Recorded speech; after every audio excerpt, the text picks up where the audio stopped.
Okay, I'm gonna call this special joint workshop with council and Waterfront Advisory Committee to order. This is September 24, 2025. Please stand for the pledge of allegiance.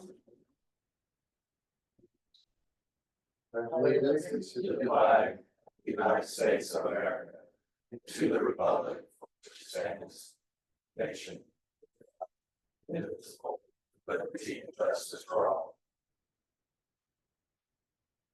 Before we get into the third item on the agenda, let's go around the table just for everybody. I'll start. I'm Phil Comer. Michael McPhee. Neil Lipsis. Josh Wade, Beaver City Council and liaison to the Waterfront Advisory Committee. Scott Marshall, city manager for the city of Beaver and ex-officio member of the Waterfront Advisory Committee. Ben College, city attorney. Dave Russell, citizen rep on the Waterfront Advisory Committee.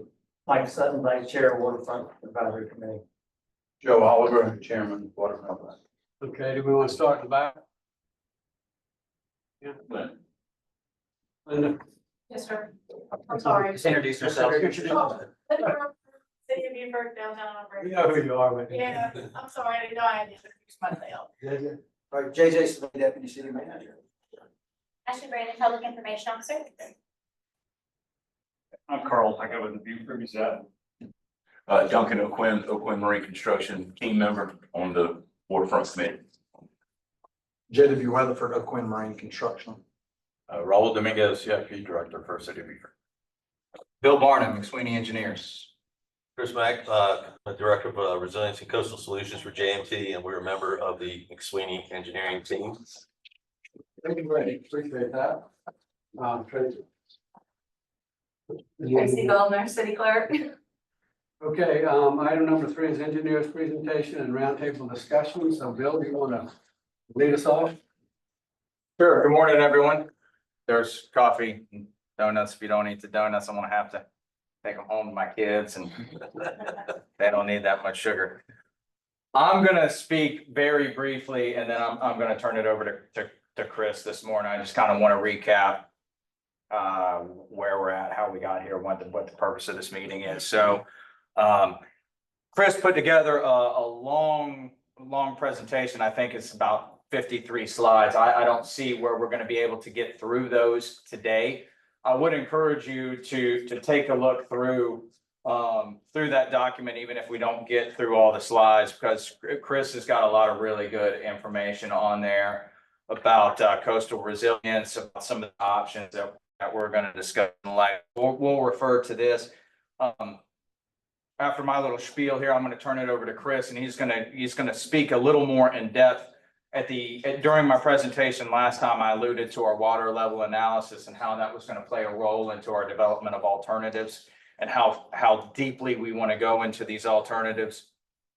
In other words, how much of the area do we want to protect from sea level rise and future water level fluctuation? So Chris is going to go into that, and then we're going to get into more detailed discussion of the alternatives that I presented last time. So essentially where we're at in this project is phase 1A is complete. That was the initial data collection work. We're in kind of phase 1B now, which is the final data collection, which is let's get your all's input to see where we should really focus the rest of the project on, and then any other data that needs to be collected, for instance, land survey.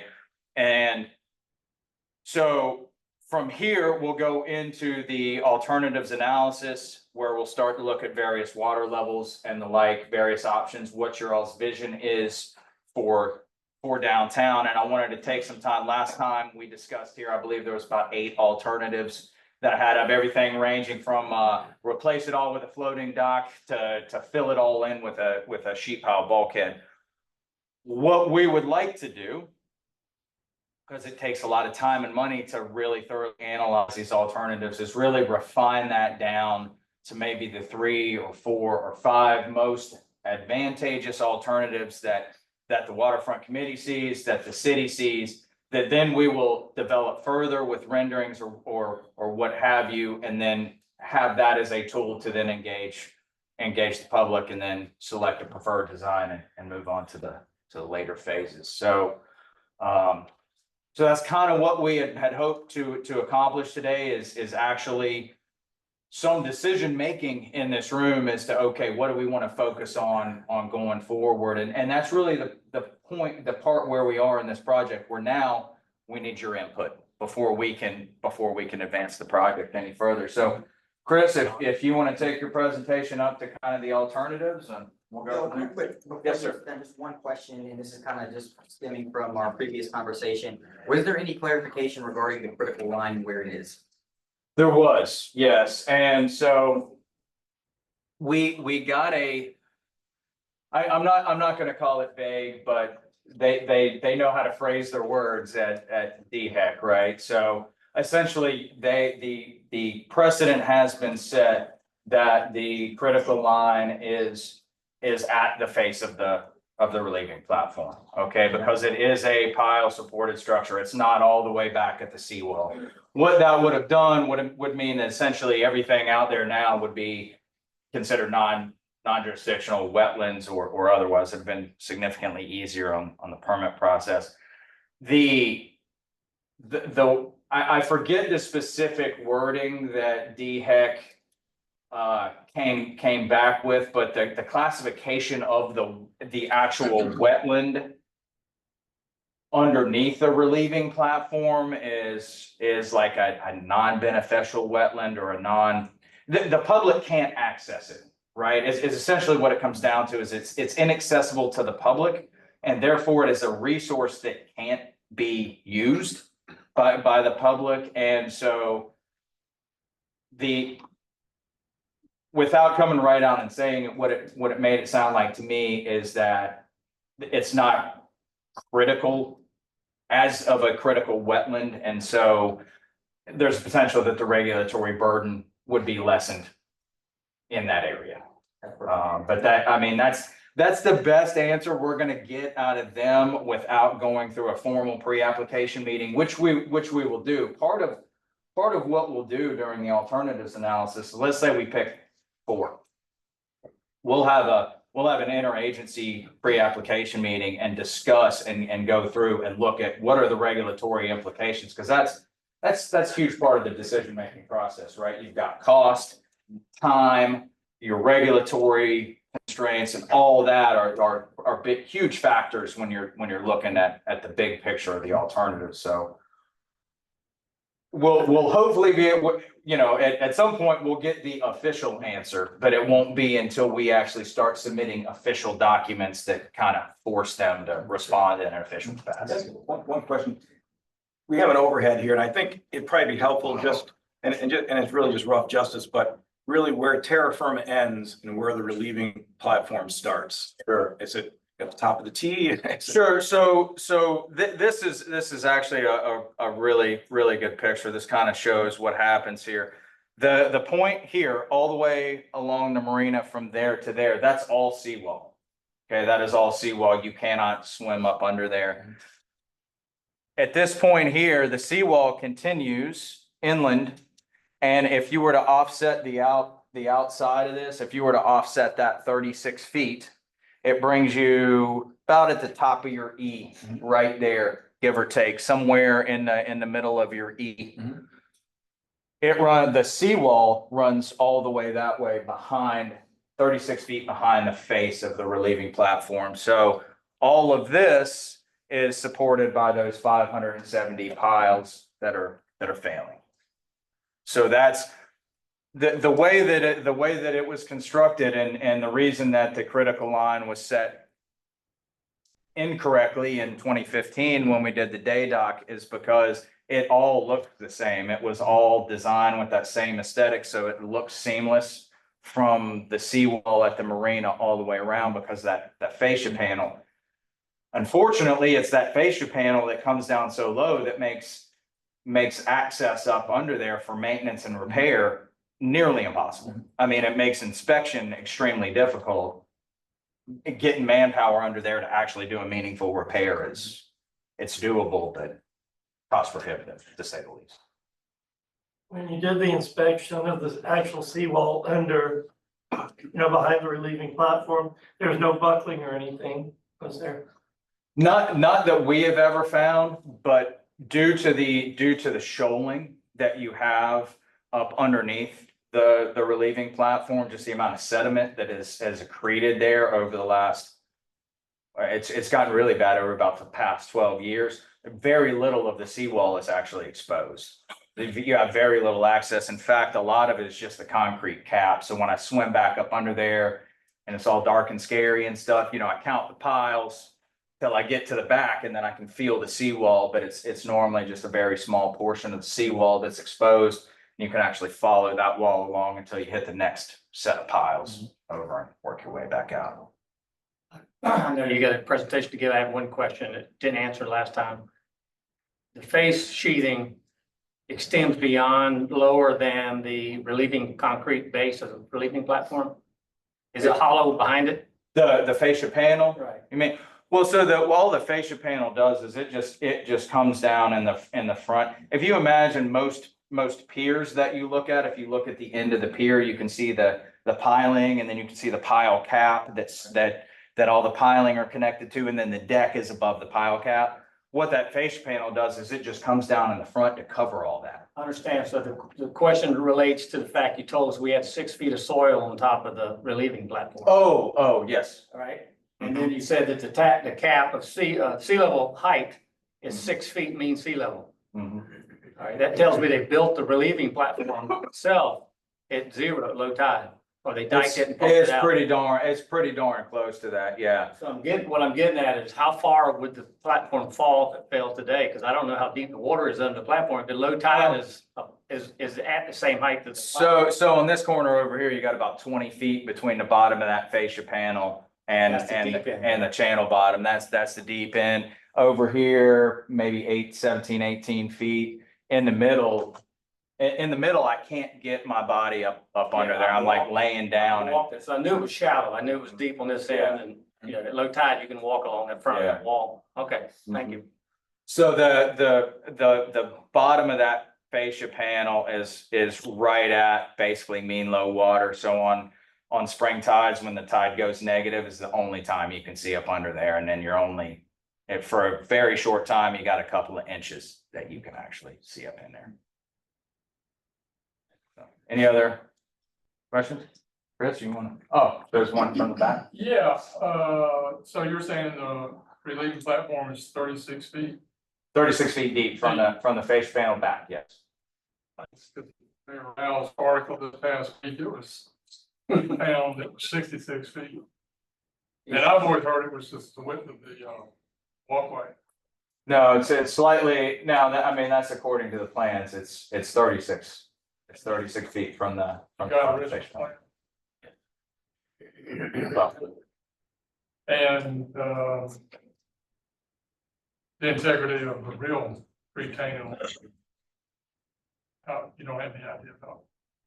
The actual seawall that's back there. The seawall was actually studied back in 93 was the last time, I believe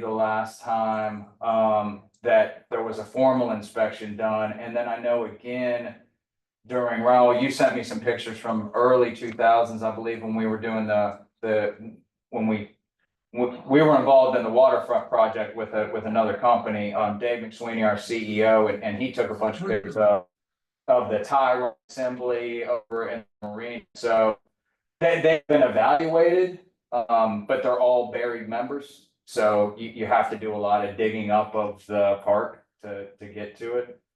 The last inspection revealed that they were okay.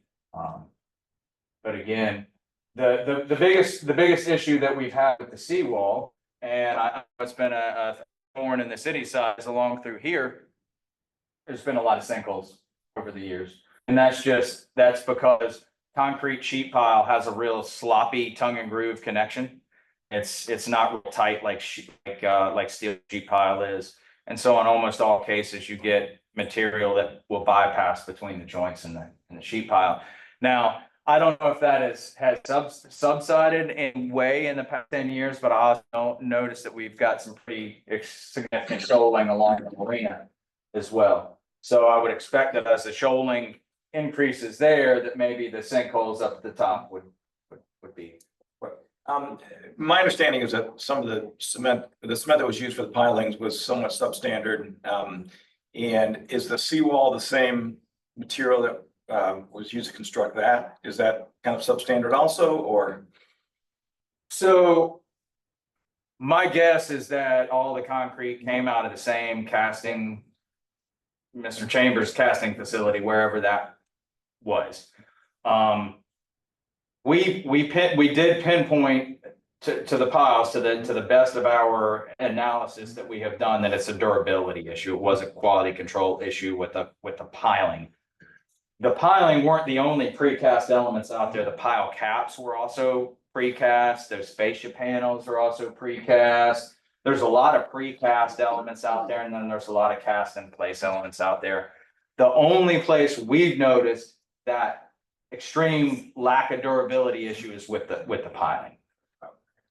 So we don't, whether that has to do with the different mix design or just the mechanism in which the pile is being, how it's hard to say, but that's the only case that we have run into it. And the simple fact of loading, What's that? the loading on the piles. And the loading as well, right? Yeah, I mean, our analysis showed that, at least from a theoretical capacity, that those piles were designed with really no additional margin, at least by today's standards. So that's also somewhat a contributing factor, but I think most of it is just that durability. So. Just for clarification, where does the seawall run, or is there a piece of seawall between the end of the marina seawall and the beach? Over to the right there, and that little piece dropped down to the front of the waterfront, yeah. So if you were to offset this front line here that goes this way, if you were to offset that 36 feet back in, that's what this seawall does here too. The seawall turns in this corner and goes down. It goes this way. It goes up underneath the platform, turns and goes down. That seawall was also 36 feet back. Yes, there's also a seawall here, and that's where the seawall is exposed the most, over here in this corner. I'd have to look through my field notes and see there's maybe 4 or 5 feet of the seawall is exposed there. And how tall would that wall be generally? Seawall. It just depends on what it was designed. What it was designed for. And so the seawall at the arena, the real seawall, built at the same time as the seawall. It was all built at the same time. So the seawall at the marina is in pretty good shape, or in good shape, or? There were some issues with it, mainly in the form of just your standard deterioration, but the last inspection, it was, there was a lot of previous defects that were covered up by shoaling, but by and large, the only issue we had ever noticed with the seawall was that the sinkholes that had manifest up top on the promenade, which, as I said, every concrete seawall I've ever looked at has a sinkhole behind it, because you just can't get a good lock between the concrete panels. Hey, Bill, when there, and this might be speculation, but I thought, it's Paul or Shannon, but there were some questions about what's holding the seawall up, like tiebacks and whalers, the condition of that, or is it dependent on the platform itself? So there is, and thank you for bringing that up. There is an unknown with the seawall. We do know that along through here, they're tied back with the wall itself is tied back with a series of tension piles, which is essentially just an anchor pile that goes back the opposite way of the face of the sheeting. It anchors the seawall back. When it comes to the seawall of the relieving platform, it appears, based on the structural analysis that JMT did, and then the review of the plans that we did, it does appear, all we have is our engineering judgment and opinion to substantiate this, but it appears that the way that the angled piles are that support the relieving platform, it does appear that the relieving platform does at least partially buttress the seawall behind the relieving platform. That's what it appears to be. And that structure was actually put there and the piles were put in such a way that they angle back towards the wall so that the whole relieving platform structure pushes back against the wall as the earth pressure pushes the wall out to the sea and forms that equilibrium. So we're gonna get a better understanding of that mechanism with the drainage project. Right, there are some unknowns still associated. We have as-built plans from 50 years ago. We think they're accurate, but when they tear a hole in this to put in the new drainage assembly, then we're really gonna have an understanding. That will be a good point for us to be able to look at it and say, okay, is there really 6 feet of fill on top of this thing as the plan showed? Did the elevations match up to the plans? Is the depth the same? And then hopefully be able to ascertain stuff like that. Well, okay, is this structure really buttressing the wall? Because that will obviously play a role into the decision-making of a new structure. Okay, so now do we have to do a relieving platform and 2,000 feet of seawall? Or do we just do 2,000 feet of seawall and pay the mitigation credits to just have the seawall and no relieving platform, so there's all kinds of angles that we'll kind of get into to evaluate those. Any others before I? Chris, you wanna? Okay, all right. Give us your last name for the record. Chris, the last name is Mack, M-A-C-K. All right, so I'm just gonna highlight some of the background data and information that we provided in the previous design water level report. And it'll help us acclimate ourselves to some of the alternatives that or which alternatives are more feasible, one with respect to another as it relates to flood risk and what flood risk we can feasibly mitigate. And we'll see that in just a second. So next slide. Next slide. And real quick, this is just how do you define resilience and sustainability? Resilience is essentially the capacity for a community to recover. Oftentimes it's thought of as bounce back or recover quickly. Next slide. Sustainability would be the capacity to preserve. So if a community makes a continuous investment in resilient strategies, implementation, and in this case, design of the seawall and some of its features, or we place, say, adaptive capacity into a future design, your community should become more resilient, and then in making those continued investments in resilience would be more sustainable, the capacity to preserve. So next slide, please. So here's some of that background data. This is just the tide datums.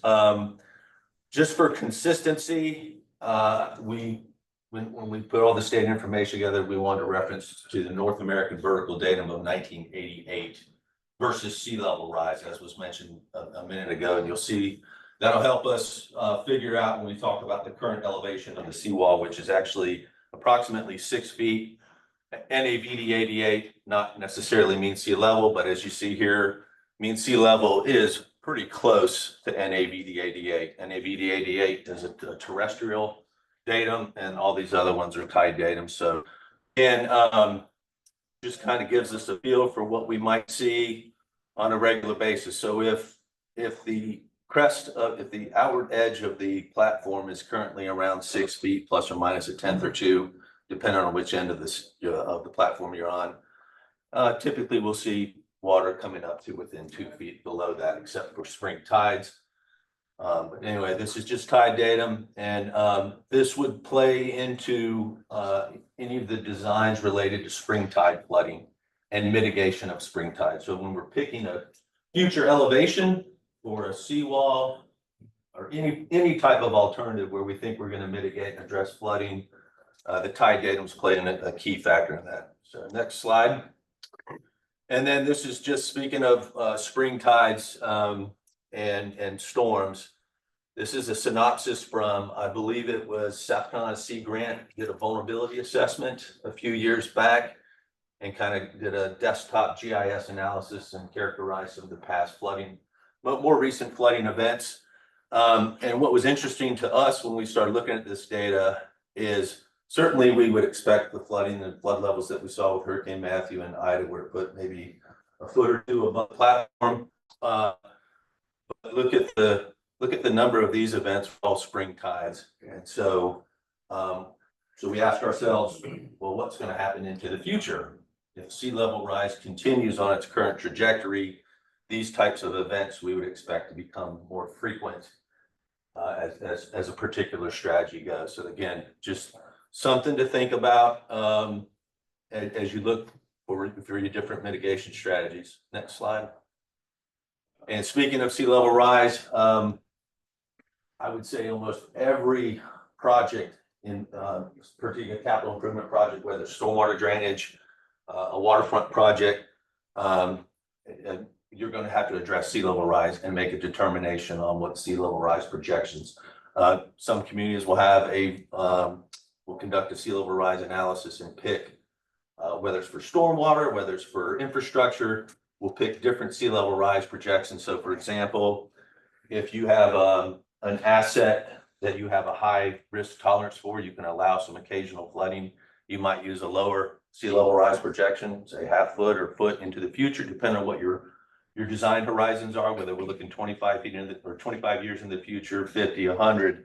If it's a more critical asset, say you have a municipal hospital, you're trying to design a flood mitigation solution, you might have a lower risk tolerance, because you got to keep that thing active 24/7. You might use something like an intermediate or an intermediate high as a future design water level. And again, we typically don't get hung up if you're looking area wide like a master plan. You wouldn't get hung up in picking one value for everything. You really want to do a risk assessment, look at all of your assets and how you're going to deal with each of your assets and what kind of risk tolerance you have, and then pick an appropriate sea level rise projection today, and then monitor it into the future and provide your community some lead time so that you can make adjustments to, if say 10, 20 years from now, sea level rise actually is less than what we predicted or is more, then what strategies do we need and what pathways would we need to jump on to mitigate that going forward with, again, depends on what the asset is and what portion of the city you're talking about. So this is just a snapshot of some of the sea level rise projections that we would take into account and how that will fit in when we start looking at combinations of, well, what about future sea level rise 25 years from now, 50 years from now, say an intermediate with storm surge? What kind of flooding would we expect from that? And how does that play into the formulation of alternatives and strategies? So, next slide. And then speaking of those future storm surges, one of the most current and I would say state-of-the-art and robust flood predictions is by the U.S. Army Corps of Engineers in their South Atlantic coastal study. So they conducted a regional study of the whole Southeast United States with thousands, if not hundreds of thousands of storm simulations from low frequency events to high frequency or low intensity versus high intensity events, and then did all their statistical analysis. They also see the level rise scenarios, and then this is just a distribution of what those different return intervals. So these are your, that are back. 1 year, 2 year, here's your 100-year event, and then this is the Corps' predicted flood levels. So again, this would play into the platform. In other words, one strategy is design this to mitigate a 100-year flood. Okay, well then we know we're going to be at least, for any alternative, we're going to be at 11 feet. Or if we want to account for some level of sea level rise, go back. Now you're looking at 14 feet, well, say 13 and a half. Is that feasible? Is that something we should be designing to? What are the benefits? What are the costs? Likewise, what if we look at something like a 10-year? What's the differences in the design of that? But what you'd want to do is evaluate each of those water levels. And you'll see for some of the alternatives, particularly where we're going to say replace the platform or build a bulkhead on the outside, we've got to make some decisions about what's the appropriate elevation going forward. Is it the existing elevation of 6 feet NAVD 88? Is it 7? Is it 8? Is it 9? What about 12? looking way into the future. And you'll see how that plays into the thinking for the alternatives. But again, this helps us characterize what level of relative protection a particular solution can provide. So next slide. And then, and then this was, oh gosh, let me look at that again, get reacclimated. Yeah, same information, but note, this kind of gives you, well, if we get 11 feet of flooding, say 100-year event today, what does that look like in terms of depth of flooding above the platform? So if this is the platform, 100-year flood today of 11 feet is going to produce about 5 feet of flooding. And it's just trying to give you a sense of your relative risk for a particular level of flooding. Likewise, a 10-year event, and oops, Yeah, it's great. I didn't realize. But again, it just gives you, it'll play into your benefits and your costs and some of the other co-benefits that you get for a particular solution. And again, what is a feasible level of risk we can protect to for not only the platform, but you'll see in a minute, look at the whole perimeter of the city as a whole. That's a quick question. Uh-huh. I guess two things. One, is there material difference in the construction if we add X number of feet, to mitigate, flood or tides? Is there a different construction that has to be done if we're going over X amount of feet to protect against a 100-year? Number one. And number two, I guess at what point is it?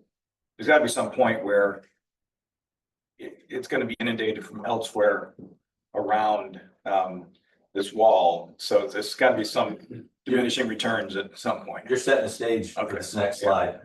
But I'll tell you what we did in Charleston with the low battery seawall. So the city was at a point with the previous seawall elevation, it was like 6.5 feet in a VD88, and they were getting repeated events of wave run up and overtopping.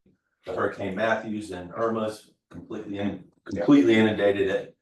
So the city was like, okay. At about the same time, the Corps was doing a peninsula study, and they said you need to build a 12-foot seawall around the entire peninsula, 8 feet, including the low battery. And city's like, whoa, we're not putting a 5-foot seawall along this waterfront today. What was proposed, and we actually proposed it on our design team, was let's build what we need today to a higher level of protection and have adaptive capacity to raise the crest elevation in the future. So for the design of the new promenade and seawall, if you will, we built a concrete reinforced deck with micropile system underneath it, actually built on top of the existing seawall. We built it today to 8.5 feet, but the design of the foundation can accommodate a 12-foot seawall. It can handle that additional load, all the calculations done. So again, looking into the future, 25 years from now, sea level rise has gone up. We need to exercise that adaptive capacity. No problem. All we got to do is add a little bit more material, and there's even choices about that, whether you go with glass or concrete or whatnot. And that'll actually play into the Corps' next phase. And the reason the city did that was they were cognizant of the Corps' proposed design for 12 feet, which is absolute. The Corps' plan formulation, they can't yield anything less than that. So the Corps is getting into the next phase of that. But again, all the engineering, the design, the construction is there for the foundation. And so again, that is a part of the strategy, and that's something we'll do here for the platform as well. Is do we have to build this thing so high today? Maybe we can get by with a lower elevation, but have the adaptive capacity to elevate it later with ease. So it's relatively speaking. So Chris, just a quick question on that. Did you guys, in regards to the low battery, did you guys look at to include the adaptive capacity on the foundation, what that percentage cost increase from construction without the adaptive capacity, if you were just to design it now for 8, but you went ahead and designed the foundation for a 12-foot wall, I would just imagine that the percentage would be quite low. Yeah. Really, but did you guys get into the weeds on the economics of that and that, 5% cost increase would then, of the construction now would then yield the ability to have these benefits down the road? I'm not sure because I wasn't with JT at that time. Okay. It's a great question. An analogy I use with, like, for example, if I was a coastal contractor and I was advising someone who's building a beach house, and and most of the typical construction on our coast is timber piles. They drive them rough. You might have, I don't know, you might have 15 feet, 18 feet of a rough pile. And then they clip them all off to the design flood elevation, which is typically some floodplain regulation, like base flood elevation plus 3 feet. And I try to encourage property owners is like, okay, you paid for a contractor to get their mob and demob and bring a rig to drive the piles. You pay for the piles, they're rough cut to a higher thing. What's the incremental cost to go from a base to a level of protection at say 14 feet? Maybe, hey, let me grab 2 more feet. And that's a significant, in terms of probability of flooding and storm surge and stuff, that's a significant higher level of protection. Just adding a foot. If you look at the flood insurance rating curves, the incremental difference and increase or decrease in your flood premium from 1 feet above BFE to 4 feet is like an exponential curve. So again, I would advise in this case, and again, we're not talking about coastal homes per se, but the analogy is still the same. Is like, to your question, what's the incremental cost to go to a little bit higher? And we can include that when we propose an adaptive capacity approach. We can say, here's what the incremental cost would be if you built it to full capacity today versus a little bit less today and into the future. The other thing too, is you'll see here in a minute on one of the alternatives, we also want to think ahead. I know that the Corps in its South Atlantic coastal study there, I think it was a reference to the coastal storm risk management study for the city of Beaufort. And knowing how the Corps has been doing these coastal storm risk studies, they're pretty comprehensive. So I imagine the Corps, when that study gets funded eventually, we'll look at the entire city boundary, Pigeon Point, platform, and probably propose a very comprehensive solution, kind of like they did in Charleston. So that's something to think about. Is like, there will be a point in time when that study should get funded, and the Corps moves forward. So we want to make sure we think about that in the designs and planning today, and let that be an adaptive capacity feature. And so this next slide, you set me up well. Just for simplicity and ease of use, so NOAA has a sea level rise viewer. It's freely available. I highly encourage you to take a look at it and kind of try the different. You can basically run a slider from mean high water all the way up to 10 mean high water, and then it'll show you what the inundation limits are and extents, and it'll even give you relative flood depths at a particular location. So we use that and converted those to NAVD88, and then just extracted a couple of different inundation scenarios to kind of get a sense. So this is kind of where we are today. At about a spring tide, didn't do that. Okay, keep your hands off the screen. This is where things will start. We're gonna start getting some flooding and get some impacts. So add a foot, there's 7. This is the most vulnerable area. Now we start to see that the platform is definitely getting inundated. And I want to emphasize, this doesn't account for waves. This is just static. So if you add some waves into that, you might see more flooding extents, flood extents. 8 feet and then 9 feet. And at about 9 feet, the entire platform is completely inundated and flooded over. And then in a lot of your area or local businesses south of Bay Street are getting flooded. Beyond that, and this plays into other alternatives, Pigeon Point and these low-lying areas, now you start getting the flanking somebody was talking about a minute ago, and you start getting other flood pathways. So it's like, it doesn't matter if we build hypothetical, 15 feet or 12-foot platform, just from here, tie back to here, tie there.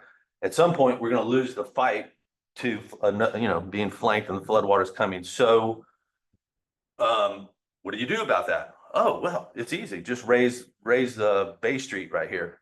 And that could be a feasible feature. That could be a feature tied in connection with raising the crest elevation of the platform. But it also kind of gives you a sense, at least when I was looking at this, is when we start calculating our benefits for a particular alternative, the benefits are typically based on the damages prevented. So for a particular flood level of protection, we reduce X million dollars of damage. Next foot up, 10 million. Next foot up, 50 to 100 million or whatnot. And those damages would be to local businesses, city infrastructure. You can include other economic impacts like loss of businesses for a period of time and jobs and stuff like that. Typically, though, for engineering, it's the hard assets. That's what the Corps typically looks at, is buildings, structures, and things like that. But again, you might reach a point. And the other thing why I mentioned the Corps is that, if you're looking at flood levels of 11 feet, which is 5 feet above the platform today, you're looking at a much larger strategy, because again, you just got so much water coming and flanking the platform. And that's where you would say, hey, this is where the Corps of Engineers comes in, and whatever they propose, and again, I don't want to speak on behalf of the Corps, but you would be looking at, we need to think ahead to a potential integrating what we do today at the platform with what could be future solutions along the other area of the city. And keep in mind too, the Corps may come back and say, a perimeter protection flood defense is not feasible for whatever reasons, conditions or whatnot. They might say, this is non-structural. Just need to elevate structures, take repetitive loss structures and do buyouts. Again, I don't want to speak on behalf of the Corps, but those are non-structural solutions that is in their toolbox. Some of that's being proposed in Charleston as well. But again, the point is that, when you start looking at the capital cost to provide protection, the benefits, the damages reduced, and then other challenges, permitting and other things, that's where what becomes feasible for what we should look at for the platform and the alternatives plays in. So anybody got any questions on this before we move on? Got one. Mm-hmm. With the, actually for our city manager, with the stormwater projects that we're doing, wouldn't that mitigate some of this damage right there that's showing?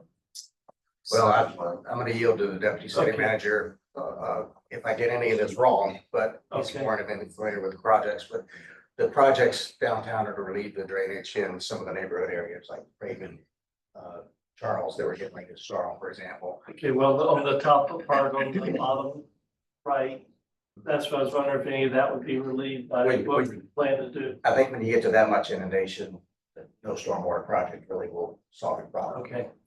That's been our typically most of, even Charleston's large investment in massive tunnels and pumps.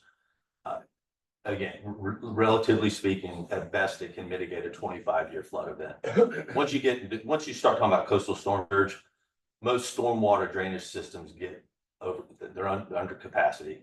I've looked at some in Broward County. They've spent over $1 billion on massive locks, pumps and stuff. And we did an updated study for them on storm surge inundation. They said, this is not going to happen to us. Like, I don't think your stormwater system can handle this volume of water coming in. And at best, all you'd be doing is recirculating water. But It's again, literally the ocean. I mean, it is the Atlantic Ocean is now in downtown. I mean, that's the way you have to look at it, and just your regular open channel drainage structures just can't. It's They don't work. just don't work. They're for rain. yeah. Okay. But again, it just depends on the intensity of the storm, the behavior of the storm. Is it a fast moving comes in, or is it a long? Is it like Florence? it just sits and rains on your city for, a day and then makes landfall. But when you start looking at those flood levels, I think you're exceeding the capacity of most urban, drainage systems. Any other questions? This slide? All right. Okay, so this was just kind of a summary. I'm not gonna, I don't want to bore you with all this text, but, and I've pretty much made most of these points already. Again, emphasis is on what is the appropriate level of flooding, any solution, any alternative with respect to the platform. Is it built at grade, existing grade 6B, 7, 8, 9? When we look at inundation and flanking, how does that play into the influencing what our solutions are as well? And that's kind of, I think, a quick summary of what this is. So it's in the report, if you want to revisit this. So let's jump into the alternatives here.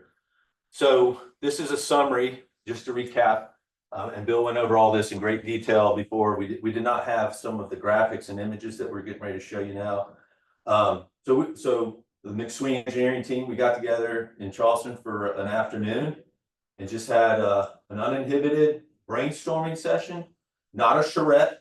A charrette is a much more highly detailed 2 or 3 day workshop, heavily facilitated. Architects are drawn and scratching ideas at night that they receive from the participants during the day, representing those the next day, refining, retooling. This is a precursor to that. It's like, well, let's get our feasible set of alternatives and ideas. There are no bad ideas per se, but we kind of went through that, and some ideas we said, nah, it's just we know it's not feasible. Like I mentioned it, and I was glad to hear one of the other water committees manager. I was like, what if we cantilevered and came off the existing flood wall? And then Shannon, one of our structural engineers, was quick to say, you're going to cause so much disruption to build those cantilever systems. That's really not feasible. Okay, I'll give it a lot. But anyway, and that's just an example. So, but we felt like this captures a preponderance of relative ideas.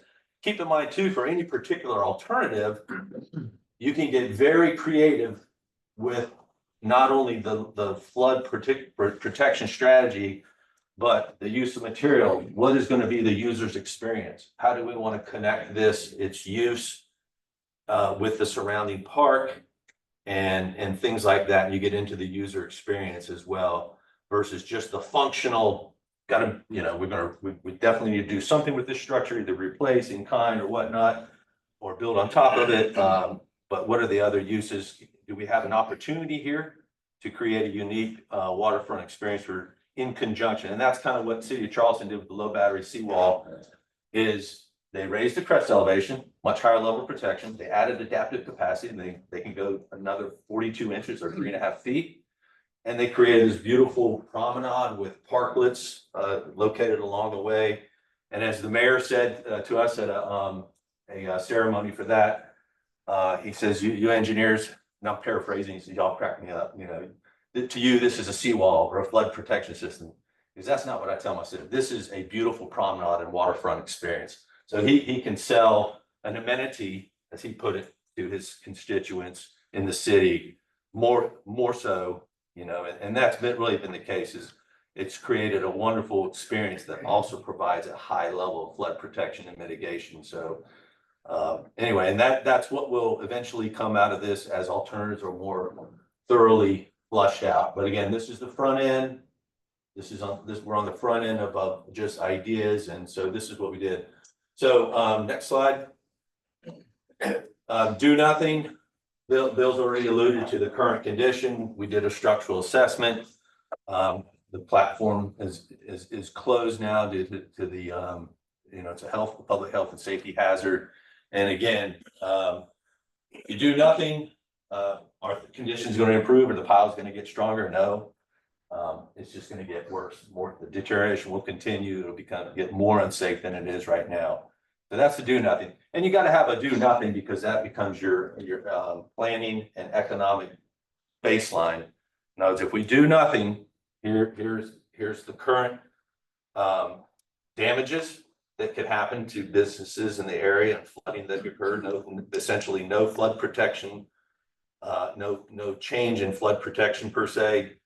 And again, I don't think we need to beat that. And then again, as Bill past dives and inspections, you've got missing piles, you've got spalding. I think there's questions about whether some of the pre-tensioning is still functioning within the piles themselves. So that's the do nothing. Next slide. This is the structural repairs. I guess, Bill, there's been some previous investments in pile jackets. I'll leave it to you to elaborate how successful that's been, and where you think how successful that could be as a plan going forward. Well, I think it's the repair work that we've done out there has definitely been money well spent, in my opinion, because we've put those jackets in areas where they were the worst. And had we not done that, I do believe we would have had maybe some localized failures, or some more widespread problems. Part of repairing the piles at this point is just due to the shoaling and due to just the inability to really access it, has just made repairing the facility kind of a tougher and tougher project and a harder pill to swallow. And it was really my last inspection when I got under there and realized that it had become so shoaled in, and the access so restrictive. I realized that continuing to repair in this scenario is really not a sustainable solution for long term for the city. So while I think it needs to be at least mentioned in our alternatives analysis, and that yes, we have done repairs, we have looked at how could we potentially repair it. I think it would be a very short section within that document that just says, look, all indications are that this is just not very similar to the do nothing, right? That it'd be a very small, look, we can't just not do anything, and look, we can't repair it. We've considered it. We need to let the public know that we have considered both of those options. We need to let you guys know that we've considered both those options, but I really don't see a very feasible path forward in that. But it's worth developing the benefits and costs of doing this. What struck me was just these right here, where you had 100% loss of the section, and as the structural analysis showed, even in its best condition, if reconstructed today to its original design, it's deficient based on today's approaches for doing structural analysis and structural modeling. So, and then I can't imagine what the cost will be when we do the analysis of handling these missing piles. There's just a complete loss of service. So, but it is worth comparing, because and then you get into, if we did repair, how many years of service are we going to get out of those repairs? Is it another 5? Is it 10? Versus a new construction where you're going to get at least 50 to 100 years of service, and you start to wrestle that. So spend say you have a total capital budget of this, spend 50 to 75% of your budget to get 5 years of service, and then have to demolish the structure and deal with it again, or go a little bit more, replace the whole structure and have 50 years of service. And that'll be some of the comparisons between these alternatives that we'll make, but certainly this one. Any other thoughts, Bill, on this one? Okay. And then this was I think actually Dave had proposed this. So they're one of the heaviest loads is that 6 feet of fill on the current structure, and it's pretty significant. And so I think the thinking behind this was, well, let's just use a lighter weight concrete material, and then evaluate, even with that, is the current condition of the platform, and with knowing what we know about the deteriorated piles and other issues, how feasible is that? But again, it was a viable alternative, and maybe worth looking at and estimating costs to do this and remove the soils, and you replace it with lighter material and stuff. So, and there's been a lot of advances in lightweight, concrete. So. And yeah, if I could just jump in, so.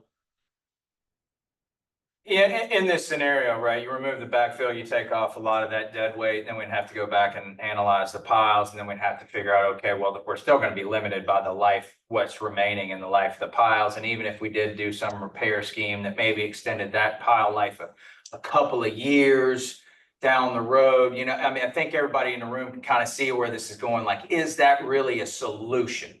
Mhm. It's an option. But is that really a long-term solution for the city? And what we're kind of looking for from you guys is, do we even want to include that? You know, is that even an option that's worth going down that and basically being paid to study this? Can we make the decision today in this room or at some point, you know, in the near future that says, look, that's, you know, good of you guys to think about that, but that's not where we want to be in 10 years from now or 15 years from now. And then in that situation, that just becomes less cost to you guys because that's one less option that we're going to be looking I at. think So. we can get to that answer here before we close this meeting. Yeah, and look, that's what we came in here for was to hear input from you guys to say, and like I said in my previous presentation, it was literally when we came up with these options, it was let's throw it, and if it sticks, we're gonna mention it. Just to let them know that we have been trying to look at all the angles, and let's let the owners pare it down to what is gonna be the best for the city. Yeah, and I think even after Dave, after our last meeting, he was a little reticent about, because he's the one that proposed this. And again, it is a very novel solution from an engineering perspective, but what Bill well said, so. All right, next one, and then this is basically, you know, demolish the existing structure and replace it in kind with something similar. Again, you can get creative architecturally with what types of materials and surfaces and user experience you want to create. The question would become, though, this is one of those situations where you would have this alternative, and then you'd have several, you know, alternative 4A, alternative 4B, C, D, capturing different flood levels of protection, whether that flood level of protection is captured today. Let's go 1 foot. Use adaptive capacity, build the foundation, everything like you normally would, but give us 2 or 3 more feet of adaptive capacity into the future. We'll continue to monitor sea level rise. We'll continue to monitor storm climatology and all of those factors.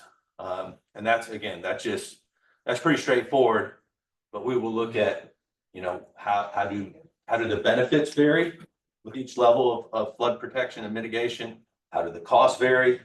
Are there any co-ecological benefits or other benefits you would get from those different elevations?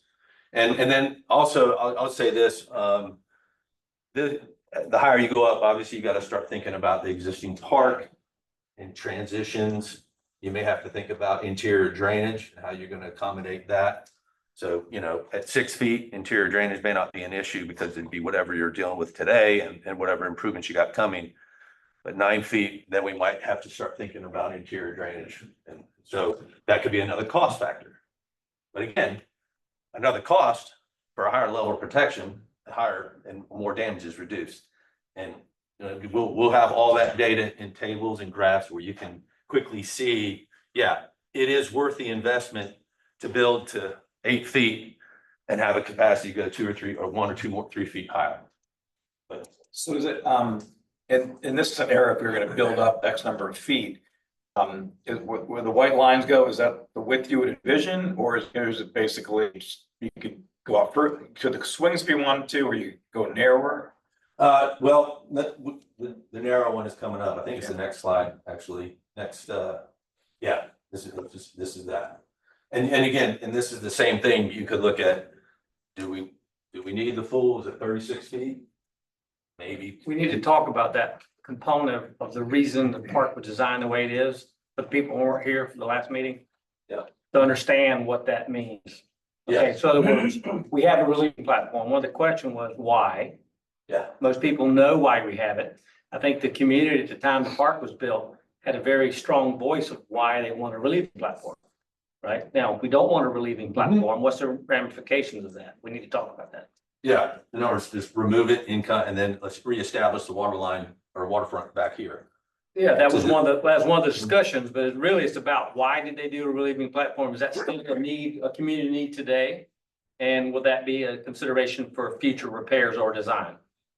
Great question. And that was one of the questions that, and something that will play a role in our analysis, right, is the relieving platform was installed to provide relief from the shoreline, right? It was to push the structure out further in the channel so that you could bring vessels dock against it, whether that be your commercial shrimp boats, that's my assumption is that was the intent, maybe shrimp boats or whatever commercial operations would be docking up against there.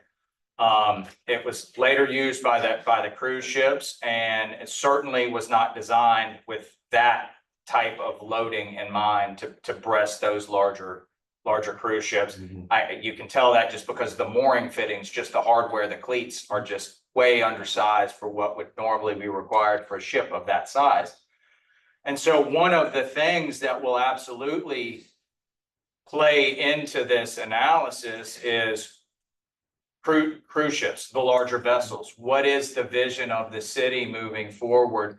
Do we need to have the capacity for these larger vessels? If so, what is that larger vessel size, right? We're not going to be designing this thing for a Panamax, shipping liner, but do we need to design it for these 100-foot, 200-foot vessels? If not, then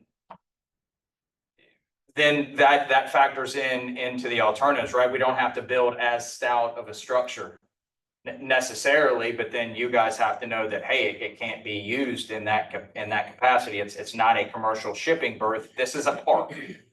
Okay, and so that even within those sub alternatives, you also have, right, alternative 4, we're going to rebuild back at the same size, and then we're going to evaluate the 3 or 4 different water line elevations of that structure at that same size. And then at the same time, you can also have 2 sub alternatives, which is one with a mooring load in commercial vessels and one without.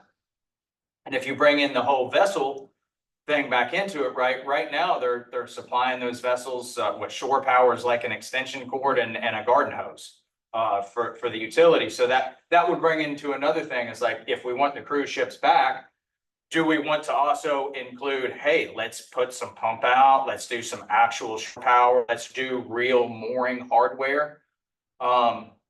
That's going to change the whole dynamic, the whole visual, what you're seeing down there, because now you're going to have a situation where you've got a promenade in a park and a commercial berthing facility, and how to tie all those in aesthetically, and that is what we're kind of trying to flesh out here when we go to do these alternatives. I guess one other question is, where there's seawall right up to the water in front of the marina, assuming that would have to be built up also. And does the existing structure there have enough capacity to take X amount of essentially concrete on top of it? Yeah, that's a good point. I would say that's something we'll definitely take into account. And then as this stormwater project starts to unwind or unfold, I think we're gonna get a lot of information about that existing seawall.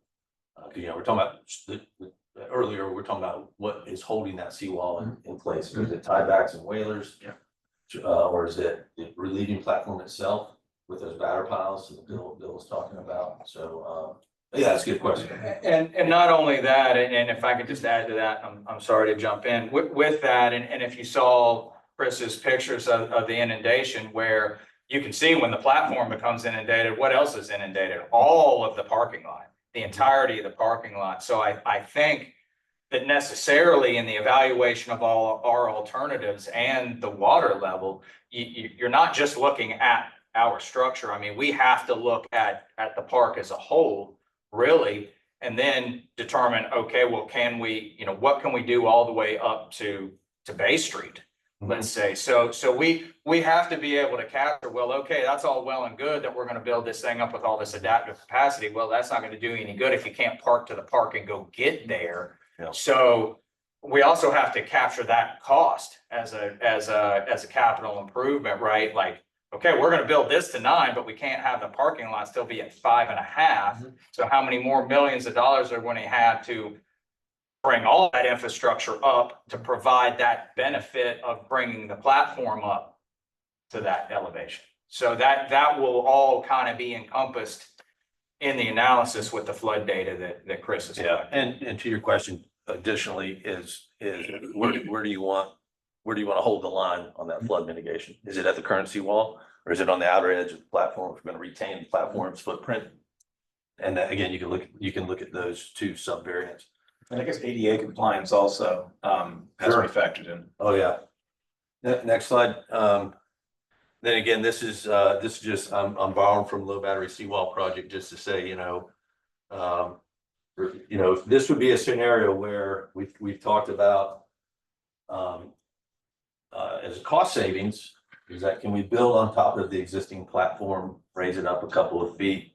And that's what was done here in Charleston, was they removed, say, a foot or two of the old seawall and just left it, filled any voids and gaps with grout, and then used a micropile system to support this deck, reinforced concrete deck or promenade.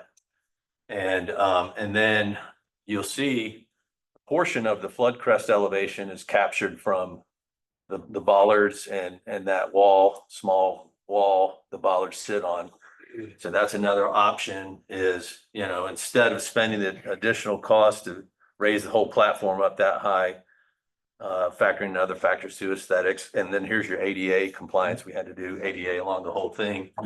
But again, and I don't know if I have the slide here, but another benefit of this strategy versus a traditional remove and replace, the city of Charleston, for example, before this project, they did the corner of the high battery and low battery, and they followed a traditional construction approach. They built a cofferdam, removed the old seawall in its entirety, built in the dry, new promenade was built in, and then pulled those cofferdams.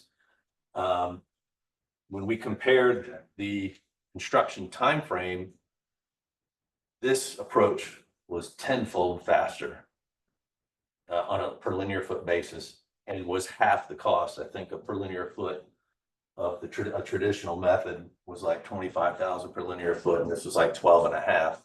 So again, and that was again because we didn't have to remove and extract the old seawall in its entirety. We just built on top of it, and this structure is completely self-supporting. So this promenade is dependent on the micropile system, and then as I mentioned.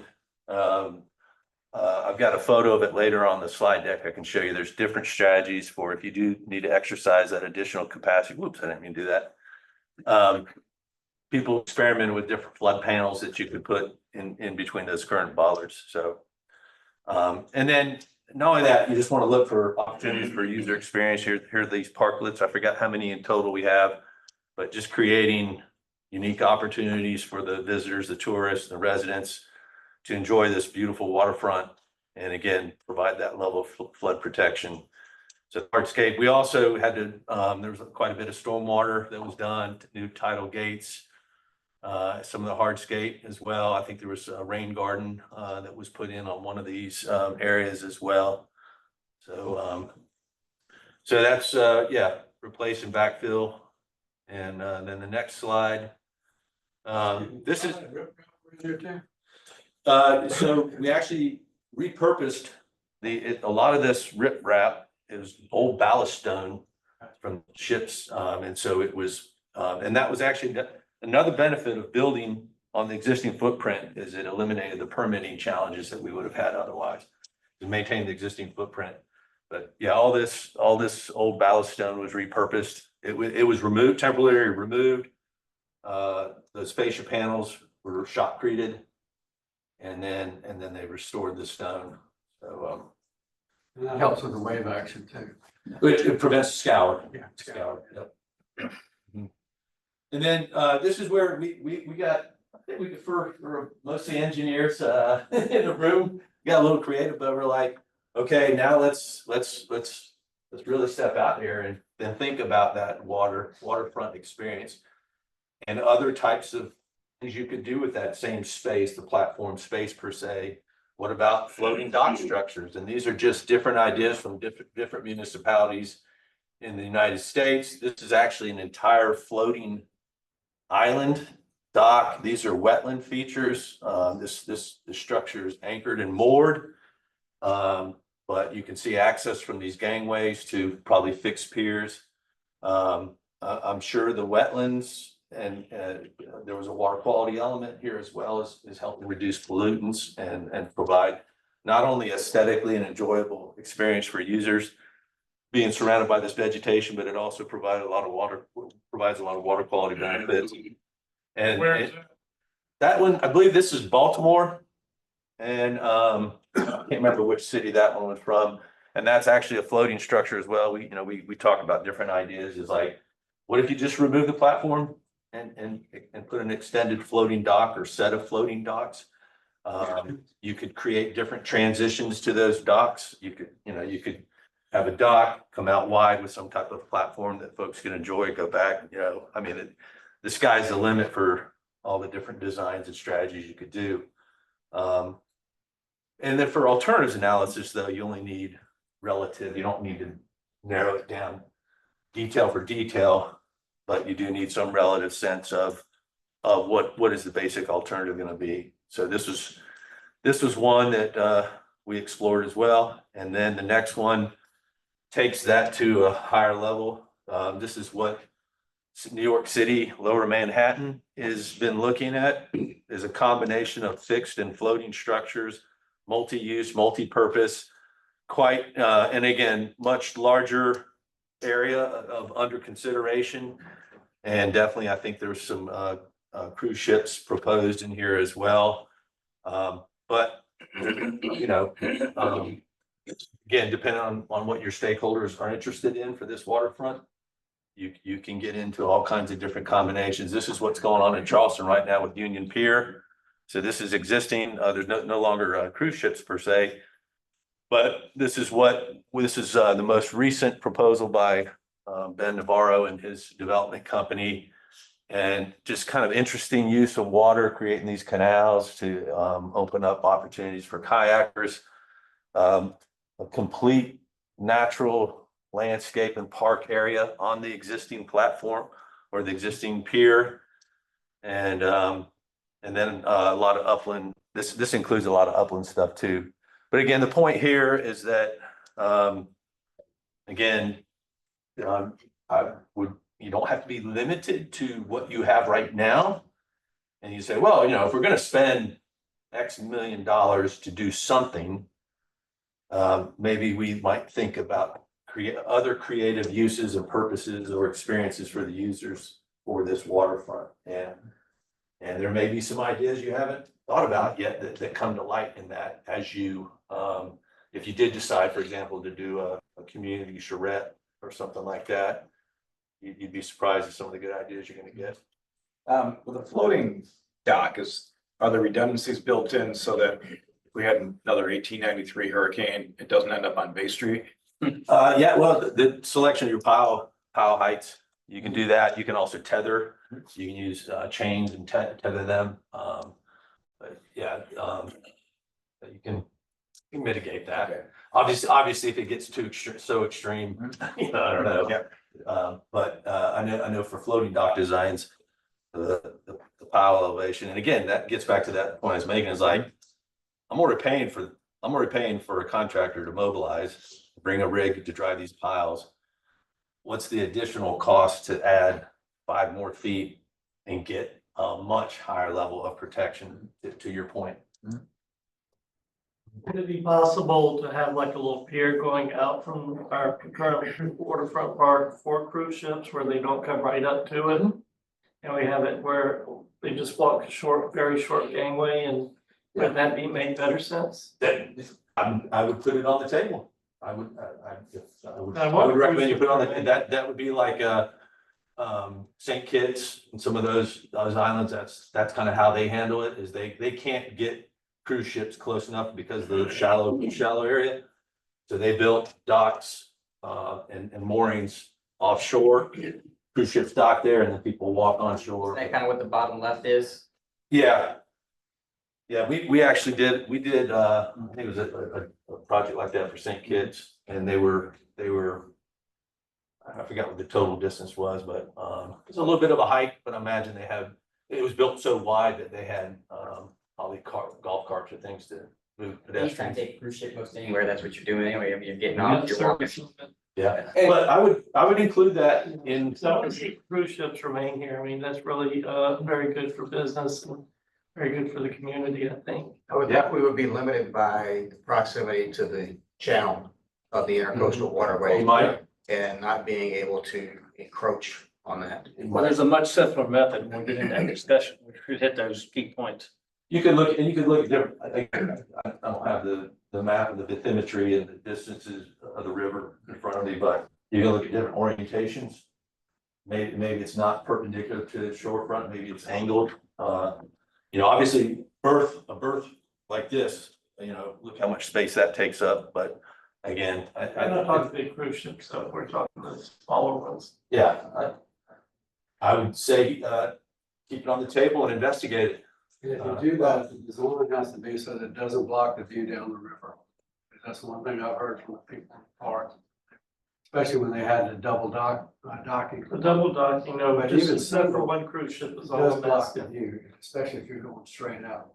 I think a prime question we need to answer with Waterfront Advisory Committee's input and council's ultimate decision is going to be whether you want to allow cruise ships to continue to come in at the waterfront park and dock. And then that will drive a lot of the solutions that we look at. Like you said, this, they would actually be at the waterfront park, they would just off of it, and that's what I think it would be a good alternative.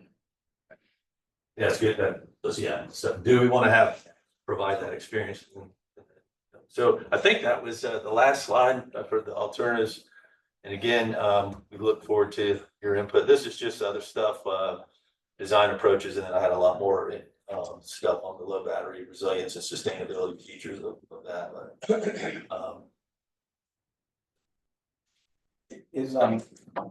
So I guess, the two different construction methods would be either some kind of piling or, given where the critical line is, would it be just fill it right up to the front seawall there and build on top of that? So which alternative were you thinking about? Not obviously not floating dock, but if we're basically going to, build the same footprint. Yeah. And, I guess raise it up a certain number of feet. What's going to be underneath that? Yeah, well, again, it depends what alternative. One approach is, build you could just put a seawall on the current edge and then backfill all that. Another would be to drive piles through the existing platform and create a self-supporting structure like was done in Charleston. That's an option.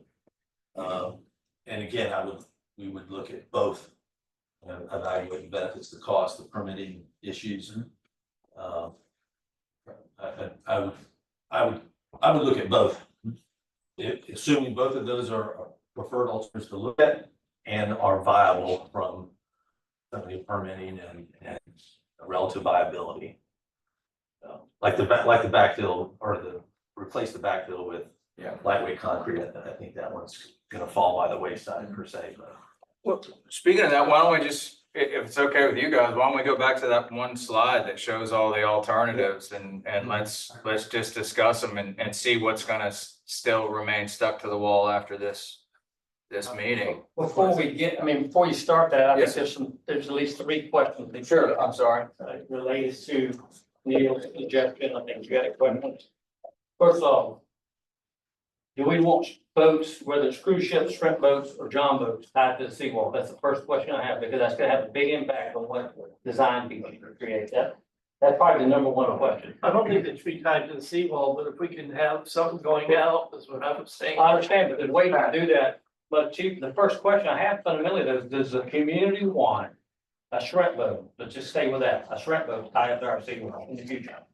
And the answer, does anybody have an opinion? Yes. My gut answer for shrimp boats is absolutely yes. My gut response to the cruise ships would be yes. However, I would like to see some kind of a cost analysis to go with that to better understand what the impact is for businesses if it is in fact profitable. I would lean towards that it would be, but I think us taking a deeper dive and trying to better understand what that looks like and how large those ships would need to be would be of value. Okay, well, there's ways to do, you don't have to have a pier for a cruise ship, even the small ones we have. Those cruise ships come with their own gangways. And there's many communities where they pull up, drop the gangway, and they're not at the seawall, they're 8 feet off. That would work good. So we suggested the last meeting that we put where we talked about dolphins, and dolphins, a group of islands all set off your seawall. It gives a mooring location for a boat like a cruise ship that wouldn't even be at your seawall. And they drop their own gangway down. That sounds good. So that's a cost analysis needs to be done, but that's a much cheaper answer than, because it goes back, if you want the boat, do you want the relieving platform? Or do you need the relieving platform? If we don't do a relieving platform and we do a seawall, it's gonna change the entire dynamic of what we think about boats mooring into seawall. There won't be water. There won't be any water, except in that one corner, it's 28 feet 5 years ago, I don't know what it is now. At that one corner, it was 1 foot in the middle of the park. Think about that, low tide, 28 feet versus 1 foot center park. Cruise ship, that's why they always park at the end, they can't get in the middle of the park. So I think fundamentally, if we as a community want boats to tie the seawall, we need to ask, do we need a relieving platform design concept to make that feasible? Right? If we don't, then we start narrowing it down. Relieving platform, great, seawall, don't worry about how deep the water is. If you want cruise ships to come into or shrimp boats, you put dolphins out at deeper water. That sounds good. And they come and they sit there and they're not even attached to the wall, right? So there's some options. That's why I'd like to answer first, so before we get into. I have a question that maybe had like a little bit of elaboration on. You had mentioned the flood panels and it was a question that I had down.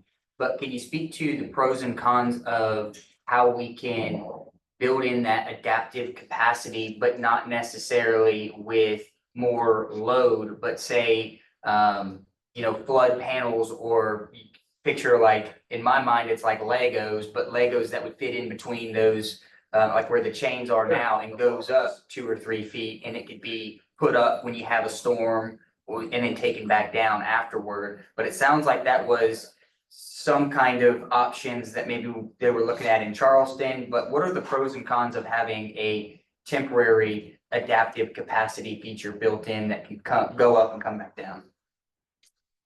Well, one, with flood panels, it depends on, what's the material of the panels, where are you gonna store them?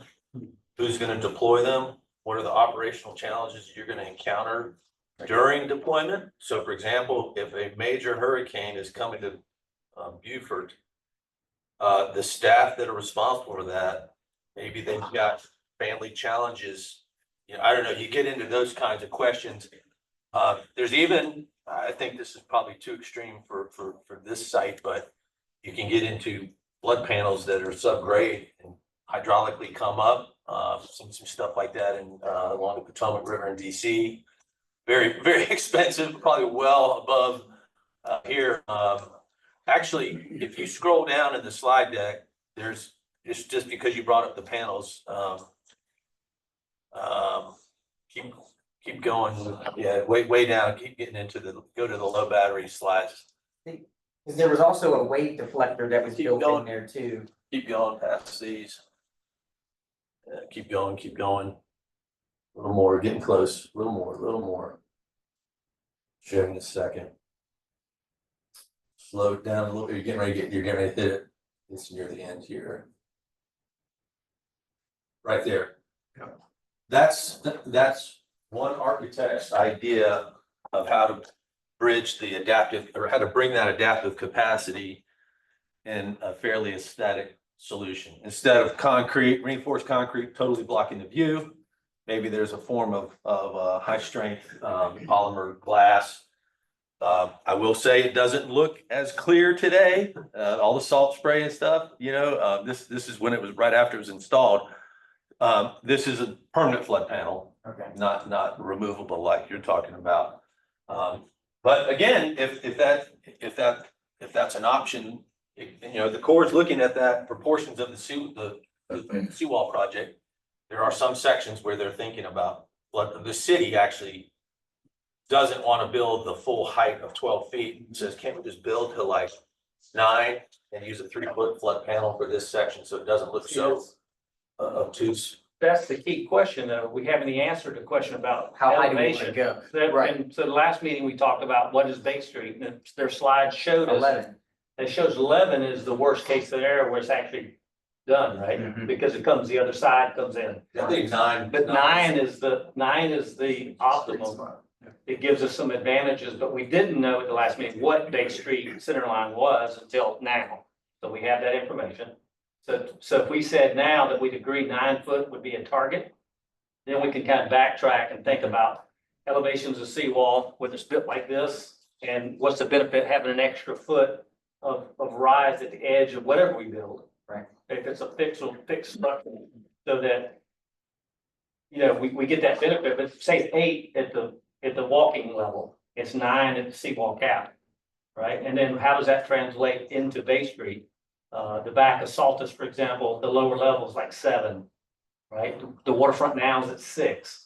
So what is it when you walk up a slight grade at Bay Street at that location between Saltus and the ice cream shop? It's gotta be about 10 there at that Get to point, the 11, yeah. because it goes up from there. So 9 may be where our magic number. If we can agree to that, we give them that's one data point they need, 9 feet, okay? And maybe, Mr. Chair, we could go ahead and answer these questions as we go, so we give them answers. Is that something the committee wants to do? I mean, I think so. so would the committee, as Vice Chair asked the question, is the committee willing to say that 9 foot is a benchmark that we want to meet? I think the engineers, they indicate in there that you have the come around where other features backfill, and the 9 feet still provides a level of protection. Going higher than that, you flood backwards anyway. Yeah. And we're not putting a whole seawall around. So it's 6 our new counterintuitive, one. yeah. So 9 appears to be the sweet spot. So we don't need to vote on this, do we? Just give a head. Or- nod. I think that's pretty clear. I do worry a little bit about some of these issues being decided here in this committee when at least I think we've made a commitment to be very transparent and very open to public input before some of these critical decisions. get Well, made. I think the whole idea of this meeting was to narrow the 8 alternatives down to say 2 or 3, and obviously this is public meeting too, but then have and correct me if I'm wrong here, Scott, but then have a charrettes of sorts to where we can better refine the 2 or 3 alternatives and then get additional public feedback either on those or on what other alternatives might make more sense. And that was the idea of having these two bodies meet together, so you could have this roundtable discussion and maybe come to some consensus on what the more viable alternatives are, and then that gives these guys some information they can use to develop information that we can then have a charrette and then go from there. And then once we have a palette of alternatives, the specifics of design height probably will follow that. Unless, of course, it's inherent in an actual alternative. Like this alternative at 9 is only for a 9 foot that alternative. But like, for example, build a seawall on the current edge. Do we build, once you develop the benefit cost analysis for 7 feet, taking it to incrementally to 8 and 9 is a fairly simple exercise. And now you've got 2 or 3 more data points for essentially the same alternative. And then you can see the benefits and cost at building today to 6, 7, 8, and 9. And that might push you in that direction of going to 9.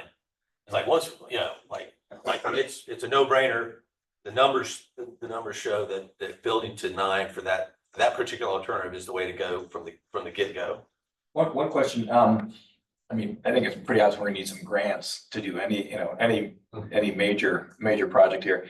Have you, in your experience, found that federal or state grants are being conditioned on you have to do X amount of flood mitigation? I mean, is it something we're gonna have to do to get grants, or have you seen not that kind of conditions put on It's it. gonna depend on the grant in my experience, because, nothing is free, right? So everything's gonna have its stipulation with it. I'm sure you've run into the same thing. So it depends on who's funding it, right? What is their ulterior motive that they're trying to get out of their project? For partially funding your project. So if it did come from a stormwater asset or something like that, then obviously we would have to address that. Or maybe if there was a grant from US Fish and Wildlife, maybe we would have to incorporate some feature to be able to do that. Very similar to the day dock, right? It was a boating infrastructure grant. What we were able to show US Fish and Wildlife was that we proved on paper that, look, a pure 50%, there's 200 feet of docking space at the day dock. 50%, a full 100 foot of that is gonna be used exclusively for the qualifying boat, which was a 26-foot non-trailerable transient boat. And then we were able to prorate based on that, and at the end of the day, we were able to get that partially funded through that grant, but then the stipulation remained, right? We still have to make sure that a full 50% of that dockage is available for the qualifying boat. Does that mean that the feds are down there every day with a little ticker being like, oh, nope, you got local tags, you're, that's not it, but there will be some stipulation, I'm sure, and that is part of what we hope to do in conjunction with, while we're also evaluating these alternatives, is to also be looking at, okay, what are potential pools of money that we can tap into? For instance, right, if there is something that is tied directly into coastal resilience, then all of the information that Chris put up here is highly beneficial, because that proves the case, right? That proves that, hey, look, we've done the studies.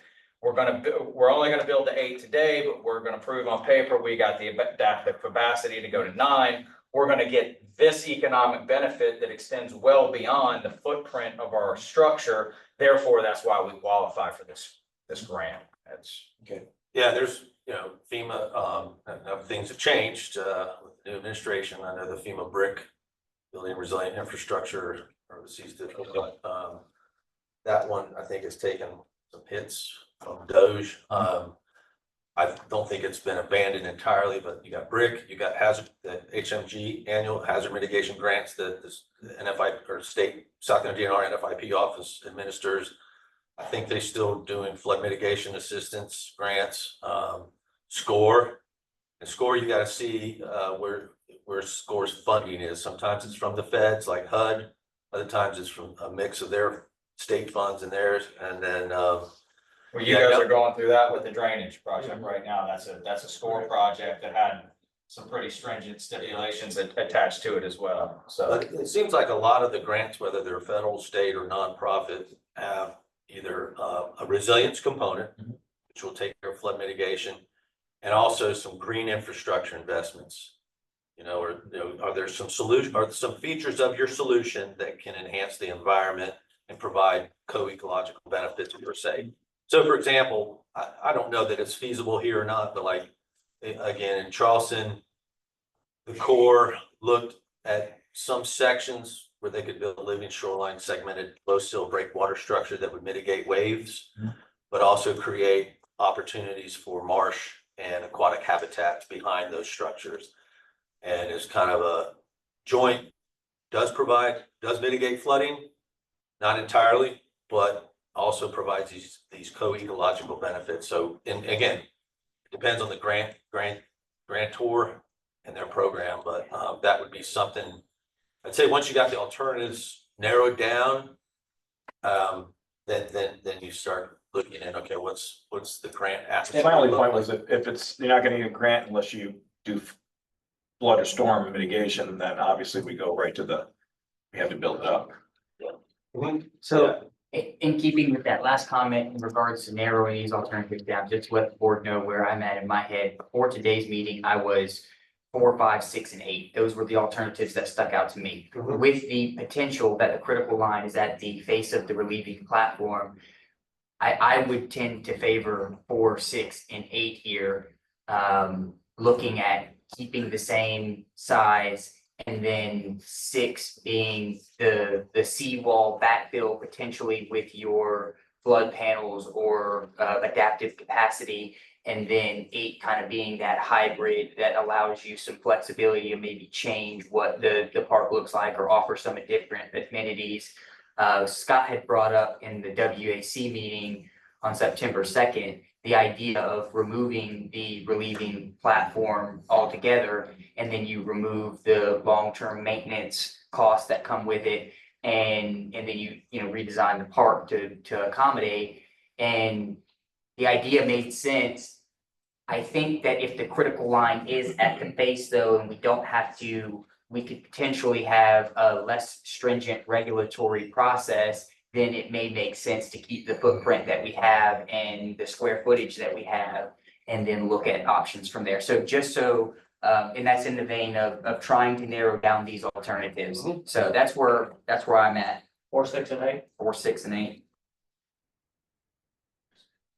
I'm at 4. I'm at 4 with the concern of the existing wall that's there, that we don't see wall, that we don't know what the relieving platform's holding up, whether it's holding it up or it's holding itself up. Well, if we put a new seawall in, it won't matter. Yeah, true. I mean, if we build it out. Well, it could matter if the old one is ready to go to take out the relieving platform, but you can't take the relieving platform as part of it. Can we build on that point, Neil, and say, would there be an opportunity while you had it opened up to say reinforce that old seawall? I mean, obviously you may be able to better That's what I was determine getting at. if it's been, structurally compromised, but in the event that it makes sense to go ahead and reinforce that, would that be an option? That's what I was thinking. Well, yes, and so part of what our team hopes to do is honestly, once McCormick Taylor or Gulfstream busts a hole through that thing, we're gonna get an idea of really what does it look like inside. Right now, we've been looking at the structure from the outside. We haven't had an opportunity to look at the structure from the inside. So we're hoping to get down there and we're hoping that we'll be allowed inside the perimeter of the construction area to really get a hands-on for, okay, what does the backside of the wall look like? Are any anchor piles exposed? Are there any anchor piles exposed? The whole seawall back there could just be a complete moot point. In terms of construction, in terms of rebuilding a new facility here, let's say option 4, same size, same shape, we got to rebuild all of it. We're gonna rebuild the seawall anyway. I don't see a reality where we would allow it to remain and be the main earth retaining structure, because we know that, okay, by the time we get around to doing that, that thing is gonna be 60 years old, 65 years old.